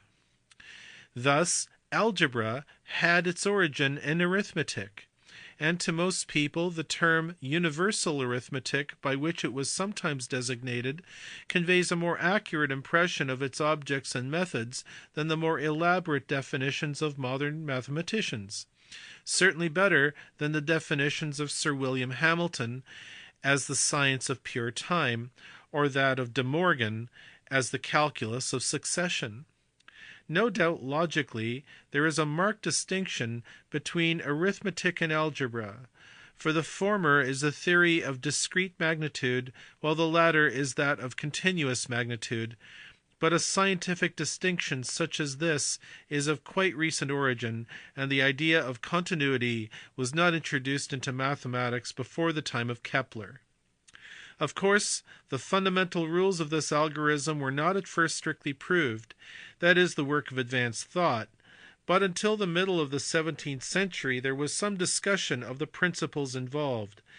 Since then very few arithmeticians have developed to justify or prove the process used, or to do more than enunciate the rules and illustrate their use by numerical examples. I have alluded frequently to the Arabic system of numerical notation. I may therefore conveniently begin by a few notes on the history of the symbols now current. Their origin is obscure and has been much disputed. On the whole, it seems probable that the symbols for the numbers 4, 5, 6, 7, and 9, and possibly 8 too, are derived from the initial letters of the corresponding words in the Indo-Bactrian alphabet, in use in the north of India, perhaps 150 years before Christ. That the symbols for the numbers 2 and 3 are derived respectively from 2 and 3 parallel pen strokes written cursively, and similarly that the symbol for the number 1 represents a single pen stroke. Numerals of this type were in use in India before the end of the 2nd century of our era. The origin of the symbol for 0 is unknown. It is not impossible that it was originally a dot inserted to indicate a blank space, or it may represent a closed hand, but these are mere conjectures. There is reason to believe that it was introduced in India towards the close of the 5th century of our era, but the earliest writing now extant in which it occurs is assigned to the 8th century. The numerals used in India in and after the 8th century are termed Devanagari numerals, and their forms are shewn in the first line of the table given on the next page. These forms were slightly modified by the Eastern Arabs, and the resulting symbols were again slightly modified by the Western Arabs or Moors. It is perhaps probable that at first the Spanish Arabs discarded the use of the symbol for 0 and only reinserted it when they found how inconvenient the omission proved. The symbols finally used by the Arabs are termed Gobar numerals. From Spain or Barbary, the Gobar numerals are passed into Western Europe. The further evolution of the forms of the symbols to those which we are now familiar is seen by facsimiles of the numerals used at different times. From 1500 onwards, the symbols employed are practically the same as those now in use. The evolution of the symbols by the Arabs proceeded almost independently of European influence. There are minute differences in the forms used by various writers, and in some case alternative forms. But leaving now the history of the exotic symbols, I proceed to discuss their introduction into the general use and the development of algoristic arithmetic. I have already explained how men of science, and particularly astronomers, have become acquainted with the Arabic system by the middle of the 13th century. The trade of Europe during the 13th and 14th centuries was mostly in Italian hands, and the obvious advantages of the algoristic system led to its general adoption in Italy for the mercantile purposes, though not without considerable opposition. Thus an edict was issued at Florence in 1299 forbidding bankers to use Arabic numerals, and the authorities of the University of Padua in 1348 directed that a list should be kept of books for sale with the prices marked non per cifras sed per litteras claras. The rapid spread of the use of Arabic numerals and arithmetic through the rest of Europe seems to have been quite as largely due to the makers of almanacs and calendars as to the merchants and men of science. These calendars had quite a wide circulation in medieval times. They were of two distinct types. Some of them were composed with a special reference to ecclesiastical purposes and contained the dates of the different festivals and fasts of the church for a period of some 7 or 8 years in advance, as well as notes on church ritual. Nearly every monastery and church of any pretensions possessed one of these, and numerous specimens are still extant. Those of the second type were specially written for the use of astrologers and physicians, and the better specimens contain notes on various scientific subjects, especially medicine and astronomy. These were not then uncommon, but since it was only rarely that they found their way into any corporate library, specimens are now rather scarce. It was the fashion to use the Arabic symbols in ecclesiastical works, while their occurrence in all astronomical tables and their oriental origin, which savoured of magic, secured their use in calendars intended for scientific purposes. Thus the symbols were generally employed in both kinds of almanacs, and there were few if any specimens in calendars issued after the year 1300 in which an explanation of their use is not included. Toward the middle of the 14th century, the rules of arithmetic del algorismo were also added, and by the year 1400 we may consider that the Arabic symbols were generally known throughout Europe, and were used in most scientific and astronomical works. Most merchants outside Italy continued, however, to keep their accounts in Roman numerals till about 1550, and monasteries and colleges till about 1650, though in both cases it is probable that in and after the 15th century the processes of arithmetic were performed in the algoristic manner. No instance of a date or number being written in Arabic numerals is known to occur in any English parish register or in the court rolls of any English manor before the 16th century, but in the rent roll of the St Andrews Chapter, Scotland, the Arabic numerals were used in writing an entry for the year 1490. The Arabic numerals were introduced into Constantinople by Planudes about the same time as into Italy. The history of mercantile arithmetic in Europe begins then with its use by Italian merchants, and it is especially to the Florentine traders and writers that we owe its early development and improvement. It was they who invented the system of bookkeeping by double entry. In this system, every transaction is entered onto the credit side in one ledger and on the debtor side in another. Thus, if cloth be sold to A, A's account is debited with the price, and the stock book containing the transactions in cloth is credited with the amount sold. It was they too who arranged the problems to which arithmetic could be applied in different cases, such as the rule of three, interest, profit and loss, etc. They also reduced the fundamental operations of arithmetic to seven in reverence, says Pacioli, of the seven gifts of the Holy Spirit, namely numeration, addition, subtraction, multiplication, division, raising to powers, and extraction of roots. Brahmagupta has enumerated 20 processes besides 8 subsidiary ones, and has stated that a distinct and several knowledge of these was essential to all who wished to be calculators. And whatever may be thought of Pacioli's reason for the alteration, the consequent simplification of the elementary processes was satisfactory. The operations of algoristic arithmetic were at first very cumbersome. The chief improvements subsequently introduced into the early Italian algorithm was 1. The simplification of the 4 fundamental processes, 2. The introduction of signs for plus, minus, and equality, and, though not so important, for multiplication and division. 3. The invention of logarithms, and 4. The use of decimals. I will consider these in succession. 1. In addition and subtraction, the Arabs usually worked from left to right. The modern plan of working from right to left is shorter. It is said to have been introduced by an Englishman named Garth, of whose life I can find no account. The old plan continued in partial use till about 1600. Even now, it would be more convenient in approximations where it is necessary to keep only a certain number of places of decimals. The Indians and Arabs had several systems of multiplication.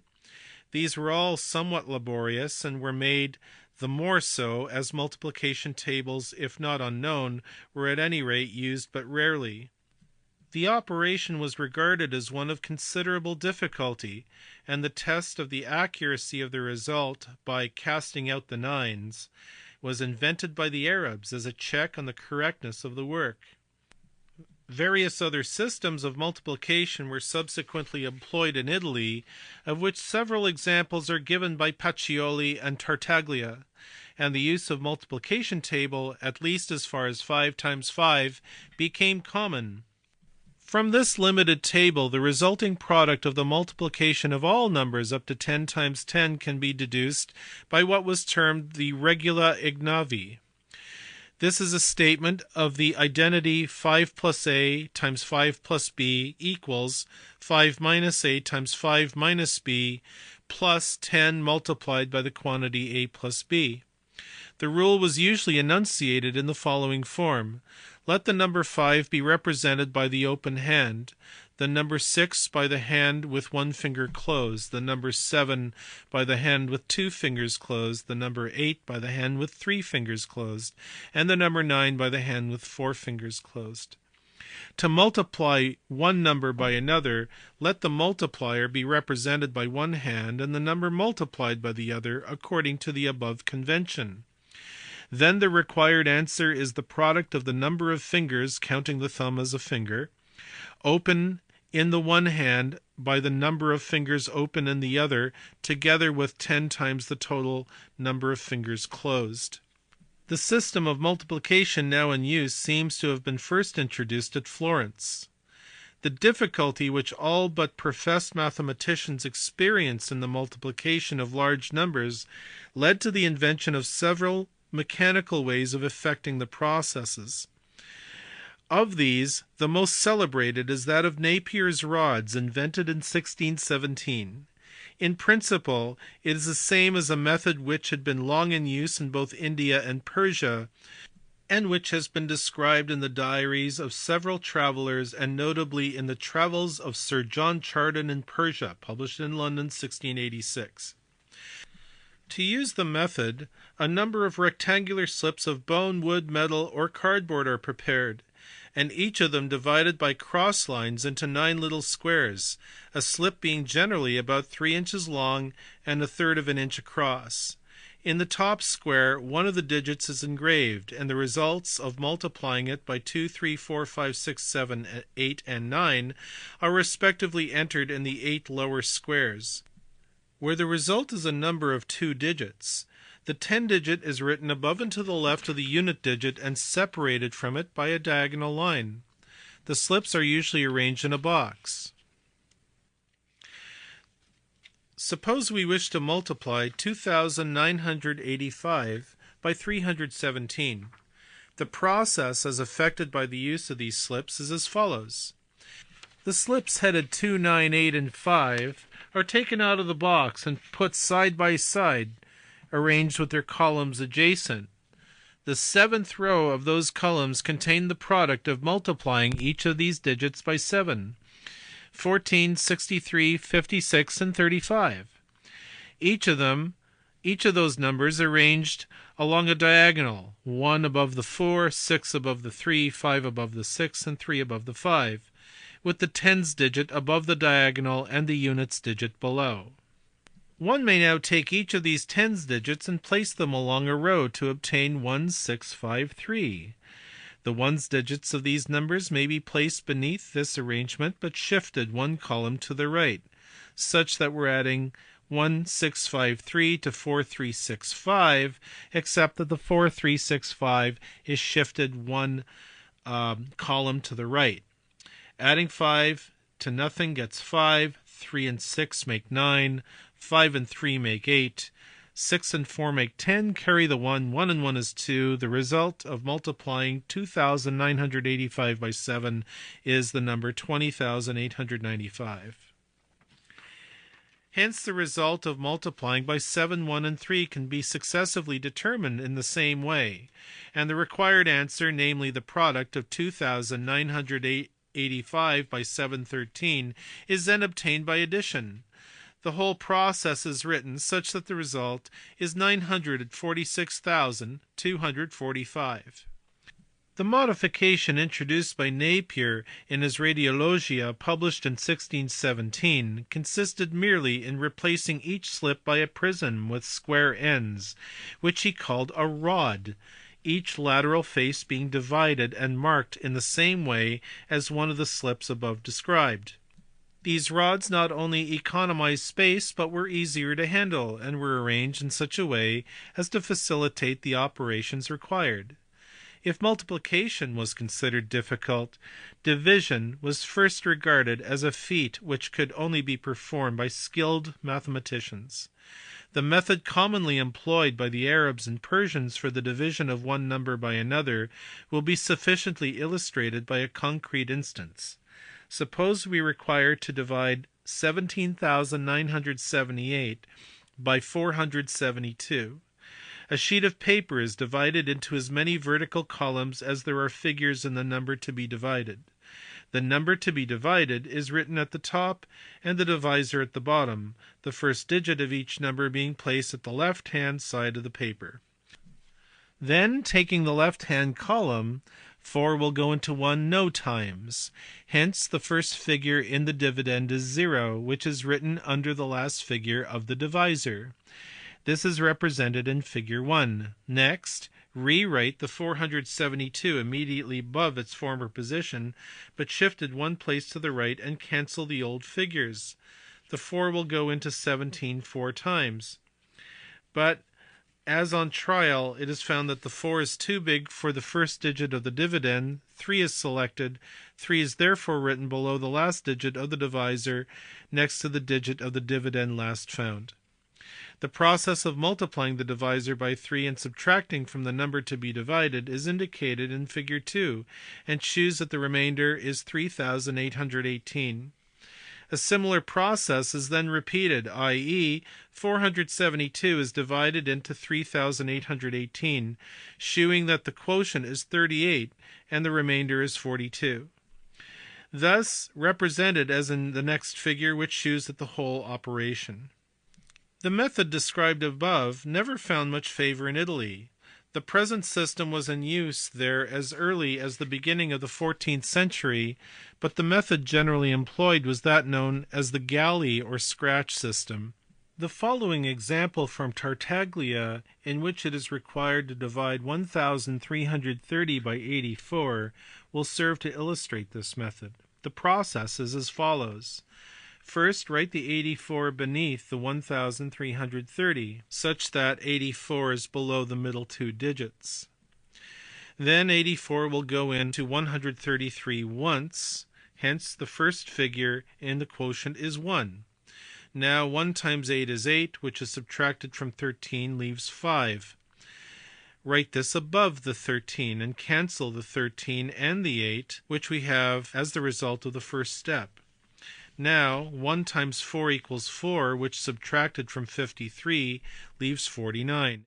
Insert the 49 and cancel the 53 and the 4, and we have as the next step showing a remainder of 490. We have now to divide 490 by 84, hence the next figure in the quotient will be 5, and rewriting the divisor we have 15. The medieval writers were acquainted with the method now in use, but considered the scratch method more simple.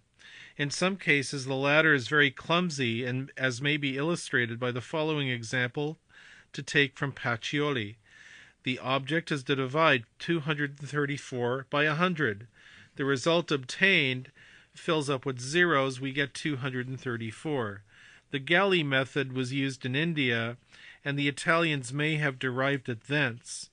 In Italy it became obsolete somewhere about 1600, but it continued in partial use for at least another century in other countries. I should add that Napier's rods can be and sometimes were used to obtain the result of dividing one number by another. 2. The signs plus and minus to indicate addition and subtraction occur in Widman's arithmetic published in 1489. But were first brought into general notice, at any rate, as symbols of operation by Stiefel in 1554. I believe I am correct in saying that Vieta in 1591 was the first well-known writer who used these signs consistently throughout his work, and it was not until the beginning of the 17th century that they became recognized and well-known symbols. The equal sign to denote equality was introduced by Ricord in 1557. 3. The invention of logarithms, without which many of the numerical calculations which have constantly to be made would be practically impossible, was due to Napier of Merchistown. The first public announcement of the discovery was made in the Mercifi Logarithmorium Canonis Descriptio, published in 1614, and of which an English translation was issued in the following year, but he had privately communicated a summary of his results to Tycho Brahe as early as 1594. In this work Napier explains the nature of logarithms by a comparison between corresponding terms of an arithmetical and geometrical progression. He illustrates their use and gives tables of the logarithms, the sines and tangents of all angles in the first quadrant for differences of every minute, calculated to 7 places of decimals. His definition of the logarithm of a quantity n was what we should now express by 10 to the power of 7 natural log 10 to the 7 divided by n. This work is the more interesting to us as it is the first valuable contribution to the progress of mathematics which was made by any British writer. The method by which the logarithms were calculated was explained in the Constructio, a posthumous work issued in 1619. It seems to have been very laborious and depended either on direct involution and evolution or on the formations of geometrical means. The method by finding the approximate value of a convergent series was introduced by Newton, Cotes, and Euler. Napier had determined to change the base to one which was a power of 10, but died before he could effect it. The rapid recognition throughout Europe of the advantages of using logarithms in practical calculations was mainly due to Briggs, who was one of the earliest to recognize the value of Napier's invention. Briggs at once realized that the base to which Napier's logarithms were calculated were very inconvenient. He accordingly visited Napier in 1616 and urged a change to a decimal base, which was recognized by Napier as an improvement. On his return, Briggs immediately set to work to calculate tables of a decimal base, and in 1617 brought out a table of logarithms of the numbers from 1 to 1000, calculated to 14 places of decimals. He subsequently, in 1624, published tables of the logarithms of additional numbers and of various trigonometrical functions. His logarithms of the natural numbers are equal to those to base 10 when multiplied by 10 to the 8, and of the sines of the angles to those to the base 10 when multiplied by 10 to the 12. A table of the logarithms to 7 places of decimals of the sines and tangents of angles in the first quadrant have been brought out in 1620 by Edmund Gunter, one of the Gresham lecturers, who was the inventor of the words cosine and cotangent. The calculation of the logarithms of 70,000 numbers which had been omitted by Briggs from his tables in 1624 was performed by Adrian Vlach and published in 1628. With this addition, the table gave the logarithms of all numbers from 1 to 101,000.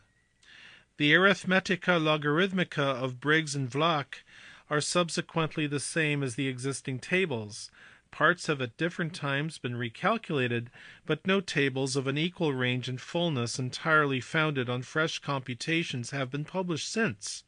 These tables were supplemented by Briggs' Trigonometrica Britannica, which contains tables not only of the logarithms of the trigonometrical functions, but also of their natural values. It was published posthumously in 1633. By 1630, tables of logarithms were in general use. 4. The introduction of the decimal notation for fractions is also, in my opinion, due to Briggs. Stevinus had in 1585 used a somewhat similar notation, for he wrote a number such as 25.379 in the form of 25, 3 followed by a tick, 7 followed by 2 ticks, and 9 followed by 3 ticks, or in the form 25 and a 0 circle followed by a 3 with a 1 circle, followed by a 7 with a 2 and a circle, and followed finally by 9, followed by a 3 in a circle. And Napier in 1617 in his essay on rods had adopted the former notation. But these writers had employed the notation only as a concise way of stating the results, and made no use of it as an operative form. The same notation occurs, however, in the tables published by Briggs in 1617, and would seem to have been adopted by him in all of his works, and though it is difficult to speak with absolute certainty, I have myself but little doubt that there be employed the symbol as an operative form. In Napier's posthumous Constructio, published in 1619, it is defined and used systematically as an operative form, and as this work was written after consultation with Briggs circa 1615 to 16, and probably was revised by the latter before it was issued, I think it confirms the view that the invention is due to Briggs and was communicated by him to Napier. At any rate, it was not employed as an operative form by Napier in 1617, and, if Napier were then acquainted with it, it must be supposed that he regarded its use as unsuitable in ordinary arithmetic. Before the 16th century, fractions were commonly written in the sexagesimal notation. In Napier's work of 1619 the point is written in the form now adopted, but Briggs underlined the decimal figures and would have printed a number such as 25.379 in the form 25379 with the 379 underlined. Subsequent writers have added another line and would have written it as 25 with a vertical line 379 with the 379 being underlined. Nor was it till the beginning of the 18th century that the notation now current was generally employed. End of part 15. Chapter 12. The Mathematics of the Renaissance, 1450 to 1637.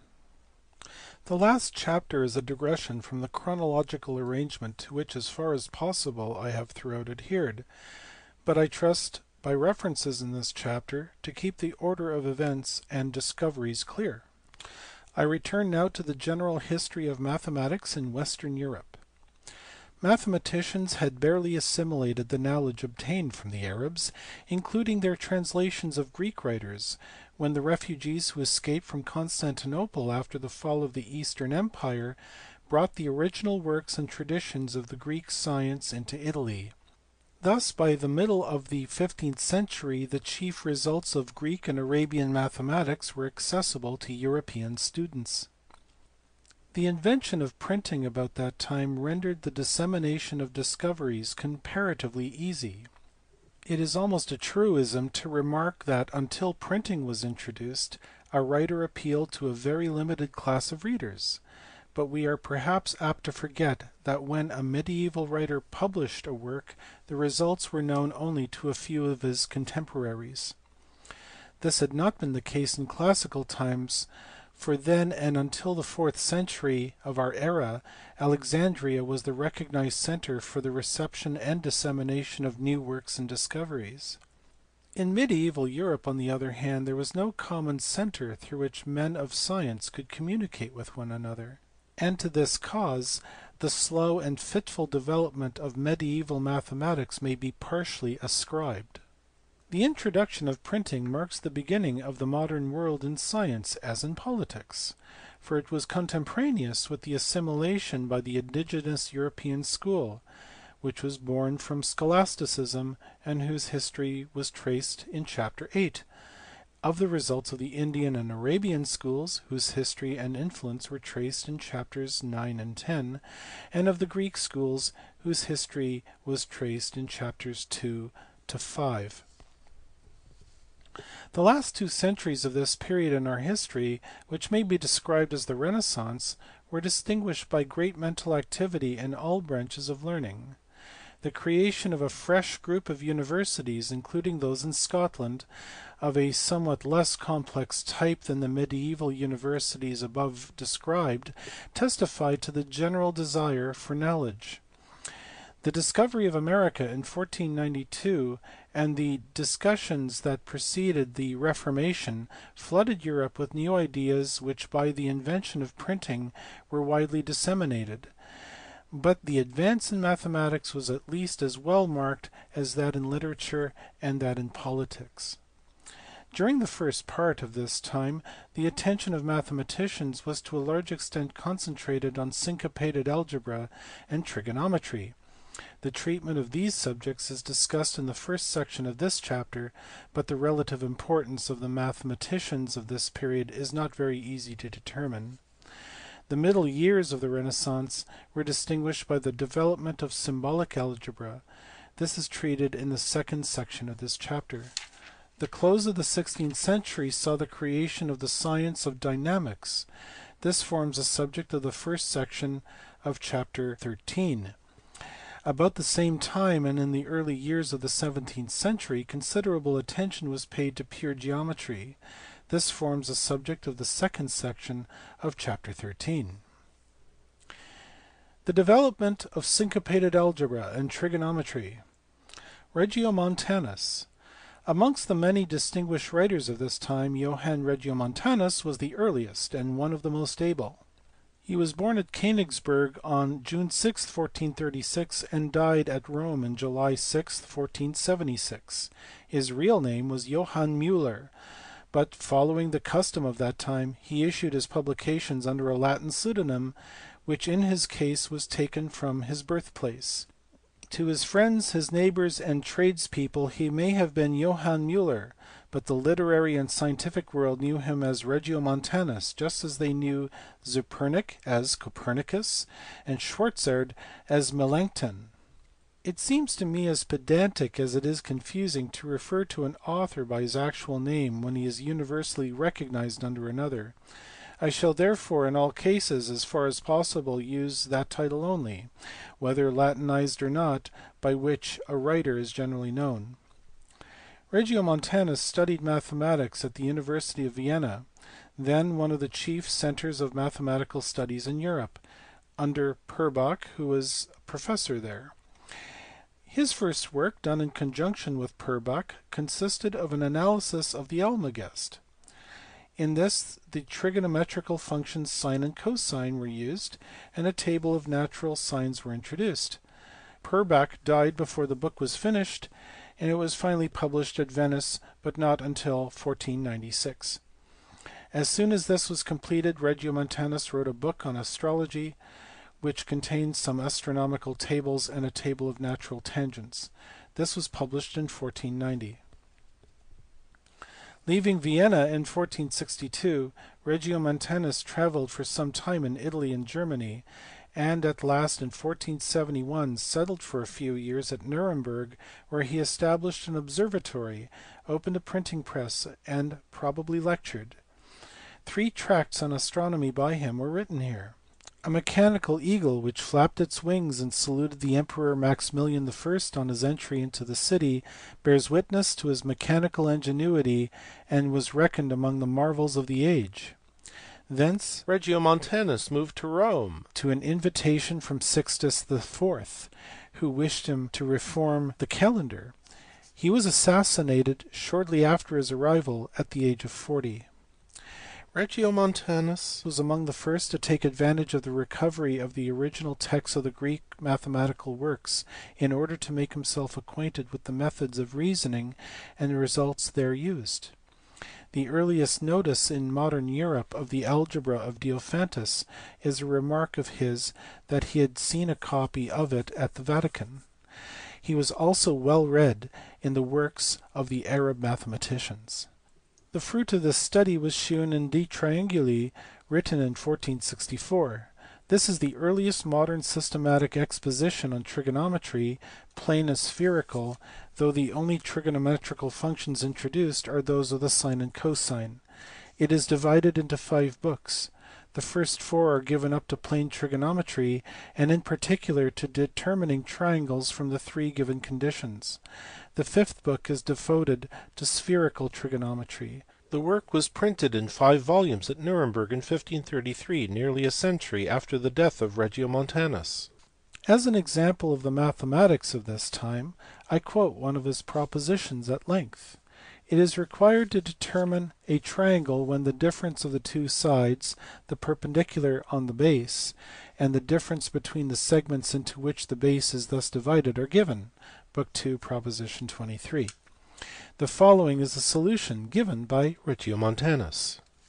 Sit talis triangulus ABG, cujus duo latera AB et AG differentia habeant nota HG, ductaque perpendiculari AD duorum casium BD et DG differentia set EG.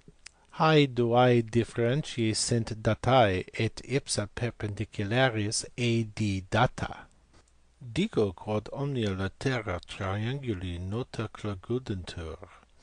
Per artem res sensus hoc problema absolvimus.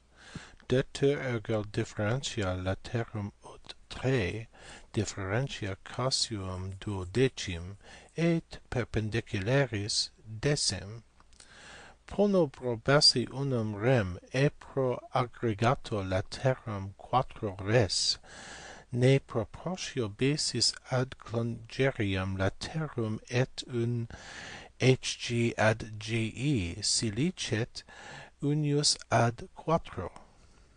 Erit ergo BD de mediere minus 6, sed AB erit duo resdemptis de media 3. Duco AB and C producontur quattro census et duo quadrantum demptis 6 rebus. Item BD incet faci quarte census et trigantia 6 minus 6 rebus, huic ado quadrantum de decem qui est centum. Colliguntur quartae census et centum trigintia 6 minus 6 rebus, aequalis videlicet quator censibus et duo quartae demptus 6 rebus. Restaurando itaque defectus et offerendo utrobique equalia. Quimad modum ars ipse percipit, habimus census aliquat aequalis numero. Unde cognitio repetibit, et inda tria latera trianguli mores suo innotescet.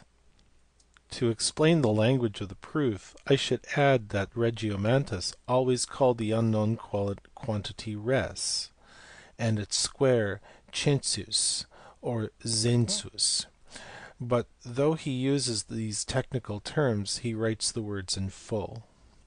He commences by saying that he will solve the problem by means of a quadratic equation per artem re et census, and that he will suppose that the difference of the sides of the triangle to be 3, the difference of the segments of the base to be 12, and the altitude of the triangle to be 10.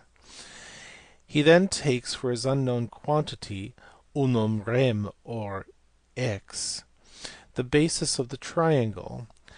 Therefore the sum of the sides will be 4 times x. Therefore BD will be equal to half x minus 6, dividere minus 6, and AB will be equal to 2x minus 3 halves, duo res demptis de media 3. Hence AB squared, AB in C, will be 4x squared plus 2 1/4 minus 6x. Quarto census et duo et quarte demptus 6 rebus, and BD squared will be 1/4 x squared plus 36 minus 6x. To BD squared he adds AD squared quadrantum de decem, which is 100, and states that the sum of these two are equal to AB squared. This, he says, will give the value of x squared census, whence a knowledge of x, cognitio rei, can be obtained, and the triangle determined. To express this in the language of modern algebra, we have ag squared minus dg squared equals ab squared minus db squared. Therefore ag squared minus ab squared equals dg squared minus db squared. But by the given numerical conditions, ag minus ab equals 3 equals 1/4 of the quantity dg minus db. Therefore ag plus ab equals 4 multiplied by the quantity dg plus db, which equals 4x. Therefore ab equals 2x minus 3 halves, and bd equals half x minus 6. Hence the quantity 2x minus 3 halves all squared equals the quantity half x minus 6 all squared plus 100, from which x can be found and all the elements of the triangle determined. It is worth noticing that Regiomontanus merely aimed at giving a general method, and the numbers are not chosen with any special reference to the particular problem. Thus in his diagram he does not attempt to make GE anything like 4 times as long as GH, and since x is ultimately found to be equal to 1/3 of the square root of 321, the point D really falls outside the base. The order of the letters ABG used to denote the triangle is of course derived from the Greek alphabet.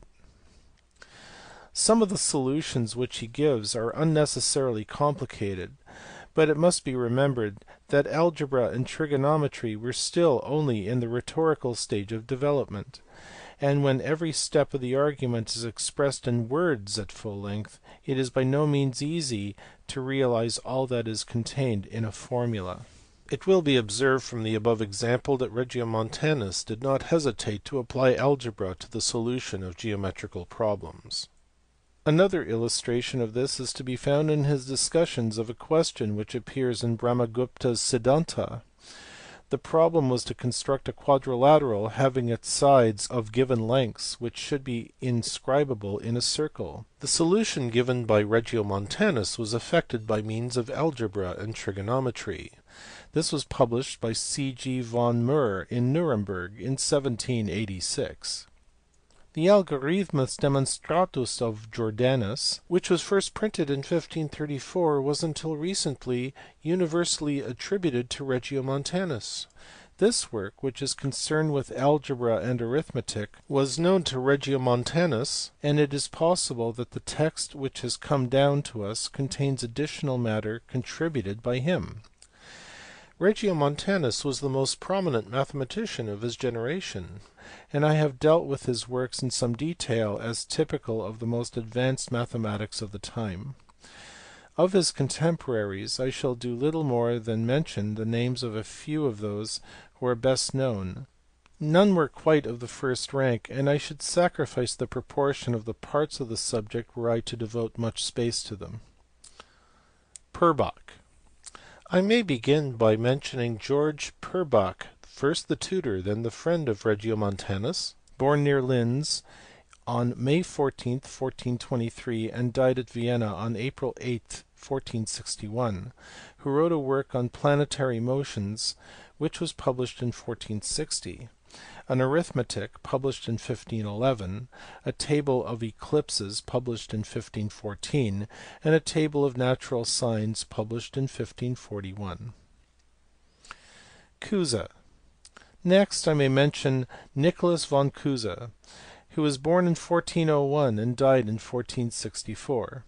Although the son of a poor fisherman and without influence, he rose rapidly in the church, and in spite of being a reformer before the Reformation, became a cardinal. His mathematical writings deal with the reform of the calendar and the quadrature of the circle. He argued in favour of the diurnal rotation of the earth. Chuquet. I may also here notice a small treatise on arithmetic known as Le Tripartite by Nicolas Chuquet, a Bachelor of Medicine in the University of Paris, which was written in 1484. This work indicates that the extent of mathematics then taught was somewhat greater than was generally believed a few years ago. It contains the earliest known use of the radical sign with indices to mark the root taken, 2 for a square root, 3 for a cube root, and so on, and also a definite statement on the rules of signs. The words plus and minus are denoted by the contraction P with a bar over it and M with a bar over it. The work is in French. Introduction of the signs plus and minus. In England and Germany, algorists were less fettered by precedent and tradition than in Italy, and introduced some improvements in notation which were hardly likely to occur to an Italian. Of these the most prominent were the introduction of the current symbols for addition, subtraction, and equality. The earliest instances of the use of the signs plus and minus, of which we have any knowledge, occur in the 15th century. Johannes Widmann of Eger, born about 1460, matriculated at Leipzig in 1480, and probably by profession a physician, wrote Mercantile Arithmetic, published at Leipzig in 1489. In this book these signs are used, not however as symbols of operation, but apparently merely as marks signifying excess or deficiency. The corresponding use of the word surplus or overplus is still retained in commerce. It is noticeable that the signs generally occur only in practical mercantile questions. Hence it has been conjectured that they were originally warehouse marks. Some kinds of goods were sold in a sort of wooden chest called a ladle, which when full was apparently expected to weigh roughly either 3 or 4 centners. If one of these cases were a little higher, say 5 pounds, than 4 centners, Widman describes it as 4c minus 5 pounds. If it were 5 pounds heavier than the normal weight, it is described as 4c plus 5 pounds, and there are some slight reasons for thinking that these marks were chalked on the chests as they came into the warehouses. The symbols are used as if they would be familiar to his readers. It will be observed that the vertical line in the symbol for excess printed above is somewhat shorter than the horizontal line. This is also the case with Stifel and most of the early writers who used the symbol. Some presses continued to print it in this, its earliest form, till the end of the 17th century. Xylander, on the other hand, in 1575 has the vertical bar much longer than the horizontal line, and the symbol is something like plus. We infer that the more usual case was for a chest to weigh a little less than its reputed weight, and as the sign minus placed between the two numbers was a common symbol to signify some connection between them, that seems to have been taken as the standard case, while the vertical bar was originally a small mark superadded on the sign minus to distinguish the two symbols. I am far from saying that this account of the origin of our symbols plus and minus is established beyond doubt, but it is the most plausible that has yet been advanced. Another suggested derivation is that plus is a contraction of p, the initial letter in the Old German of plus, while minus is the limiting form of m for minus written rapidly. De Morgan proposed yet another derivation. The Hindus sometimes used a dot to indicate subtraction, and this dot might be thought to have been elongated into a bar, and thus give the sign for minus, while the origin of the sign for plus was derived from it by a superadded bar as explained above. But I take it that at a later time he abandoned this theory for what has been called the warehouse explanation. Another conjecture, ingenious but unsupported by any evidence, is that the symbol for plus is derived from the Latin abbreviation ampersand for et, while that for minus is obtained from the bar from which it is often written over the contracted form of a word to signify that certain letters have been left out. I should perhaps here add that till the close of the 16th century the sign plus connecting two quantities like a and b was also used in the sense that if a were taken as the answer to some question, one of the given conditions would be too little by b. This was a relation which constantly occurred in the solutions of questions by the rule of false assumption. Lastly, I would repeat again that these signs in Widman are only abbreviations and not symbols of operation. He attached little or no importance to them, and no doubt would have been amazed if he had been told that their introduction was preparing the way for a revolution of the processes used in algebra. The Algorithmus of Jordanus was not published until 1534.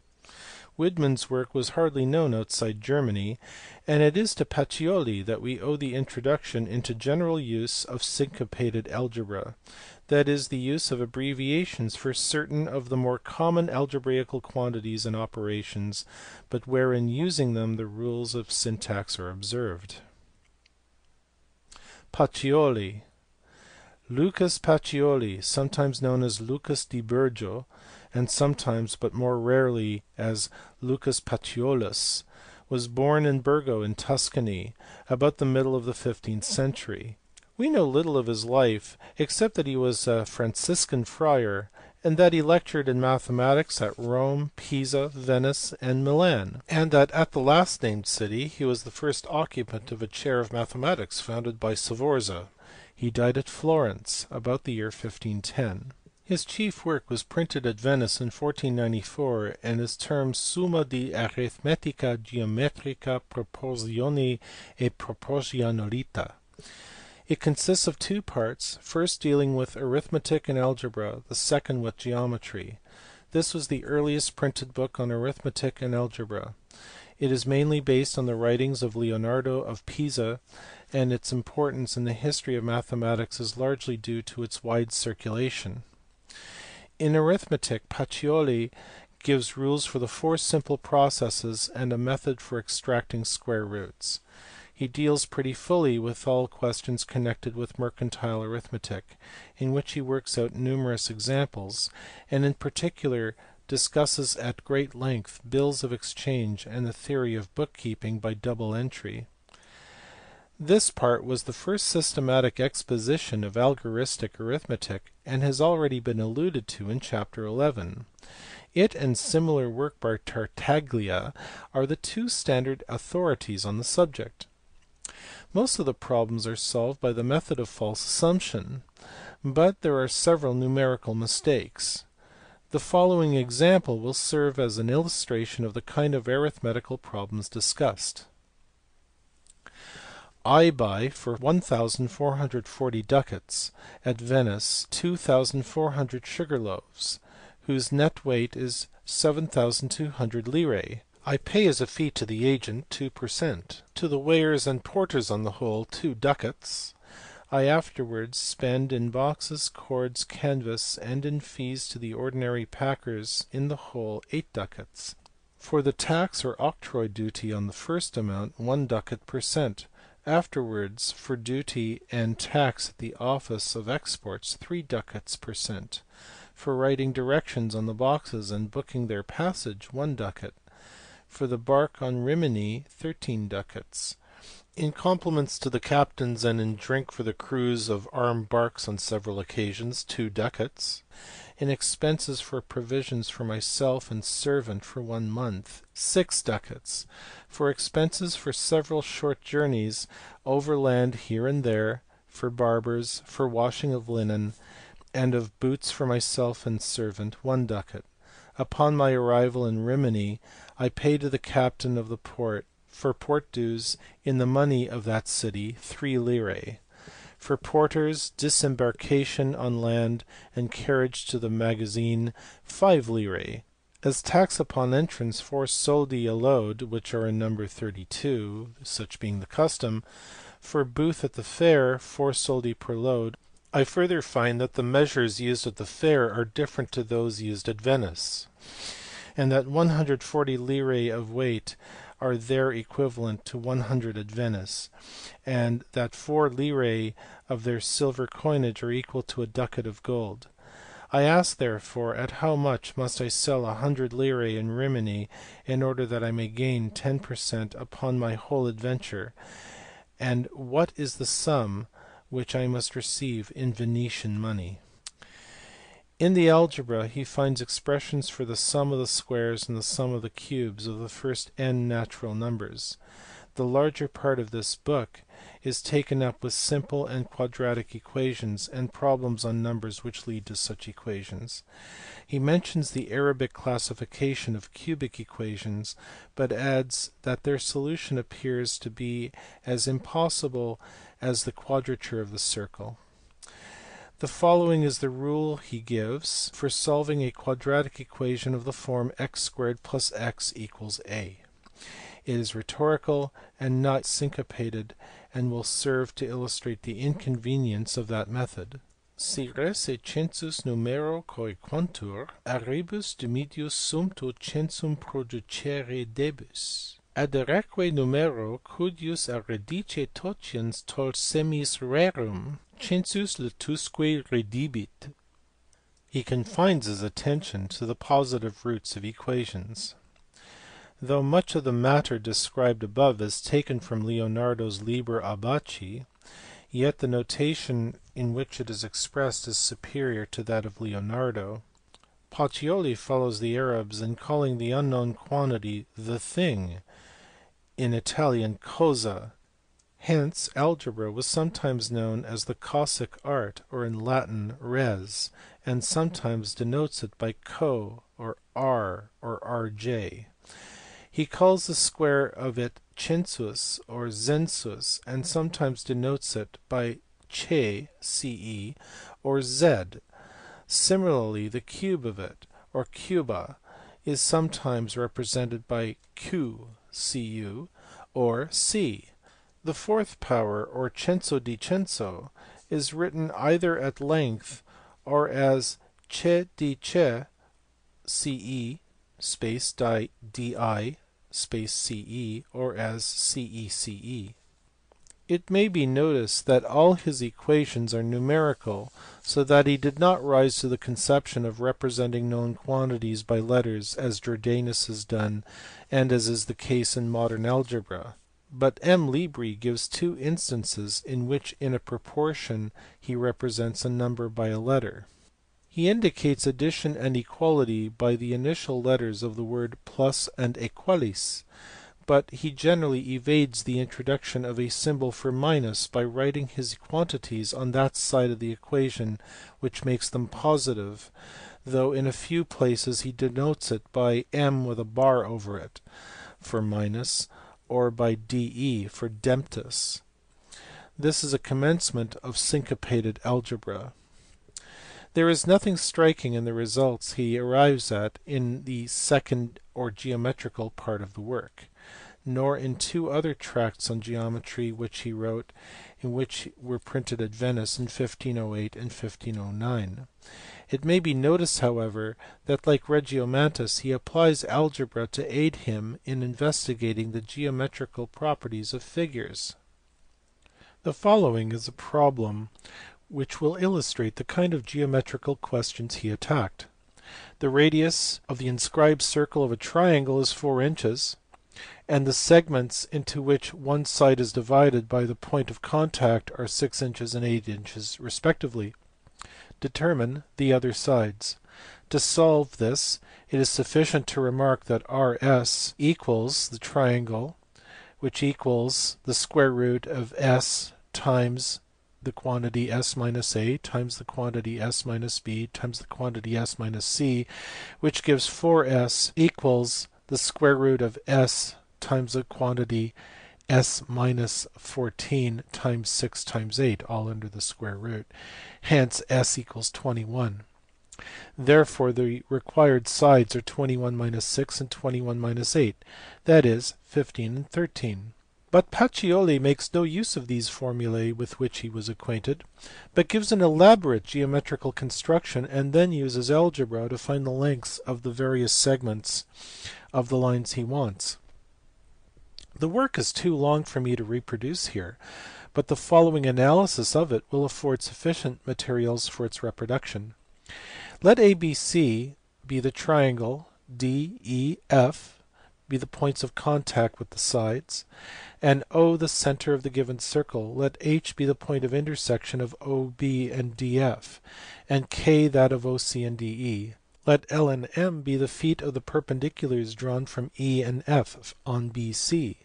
Draw EP parallel to AB and cutting BC in P. Then Pacioli determines in succession the magnitudes of the following lines: OB, OC, FD, FH, ED, and EK. He then forms a quadratic equation from the solution of which he obtains the values MB and MD. Similarly, he finds the values LC and LD. He now finds in succession the values of EL, FM, EP, and LP, and then by similar triangles obtains the value of AB, which is 13. This proof was, even 60 years later, quoted by Cardan as incomparably simple and excellent, and the very crown of mathematics. I cite it as an illustration of the involved and inelegant methods then current. The problems enunciated are very similar to those in the De Triangulis of Regiomontanus. Leonardo da Vinci. The fame of Leonardo da Vinci as an artist has overshadowed his claim to consideration as mathematician, but he may be said to have prepared the way for a more accurate conception of mechanics and physics, while his reputation and influence drew some attention to the subject. He was an intimate friend of Pacioli. Leonardo was the illegitimate son of a lawyer of Vinci in Tuscany, was born in 1452, and died in France in 1519 while on a visit to Francis I.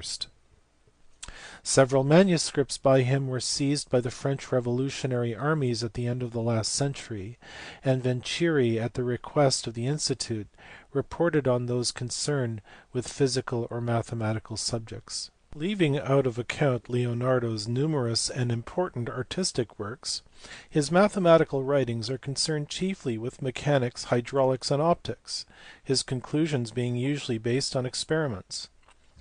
His treatment of hydraulics and optics involves but little mathematics.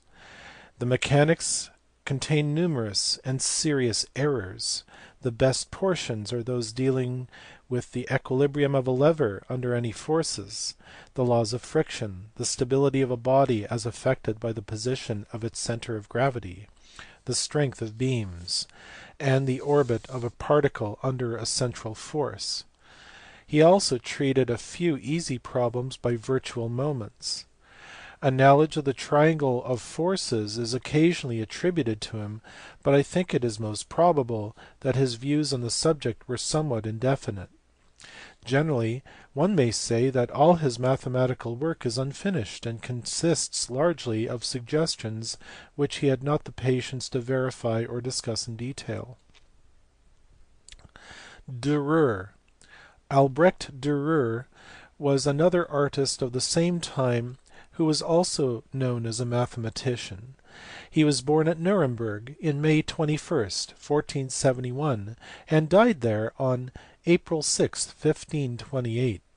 His chief mathematical work was issued in 1525 and contains a discussion of perspective and some geometry and certain graphical solutions.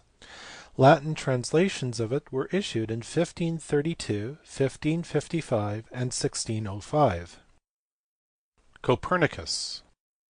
An account of Nicholas Copernicus, born at Thorn on February 19, 1473, and died at Frauenburg on May 7, 1543, and his conjecture that the earth and planets all revolved around the sun belong to astronomy rather than to mathematics. I may however add that Copernicus wrote a short textbook on trigonometry published at Wittenberg in 1542, which is clear though it contains nothing new. It is evident from this and his astronomy that he was well read in the literature of mathematics and was himself a mathematician of considerable power. I describe his statement as to the motion of the earth as a conjecture because he advocated it only on the ground that it gave a simple explanation of natural phenomenon. Galileo in 1632 was the first to try to supply anything like a proof of this hypothesis. By the beginning of the 16th century the printing press began to be active and many of the works of the earlier mathematicians became now for the first time accessible to all students. This stimulated inquiry, and before the middle of the century numerous works were issued, which, though they did not include any great discoveries, introduced a variety of small improvements, all tending to make algebra more analytical. Record. The sign now used to denote equality was introduced by Robert Record. Record was born at Tenby in Pembrokeshire about 1510 and died at London in 1558. He entered at Oxford and obtained a fellowship at All Souls College in 1531. Thence he migrated to Cambridge where he took a degree in medicine in 1545. He then returned to Oxford and then lectured there, but finally settled in London and became physician to Edward VI and to Mary. His prosperity must have been short-lived, for at the time of his death he was confined to the King's Bench prison for debt. In 1540 he published an arithmetic termed the Ground of Arts, in which he employed the signs plus for plus and minus for minus. Plus sign which betokeneth too much, as this line minus plain without a cross line betokeneth too little. And there are faint traces of his having used these signs as symbols of operation and not as mere abbreviations.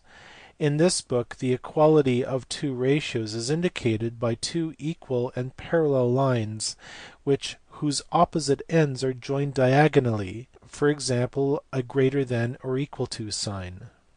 A few years later, in 1557, he wrote an algebra under the title Whetstone of Wit.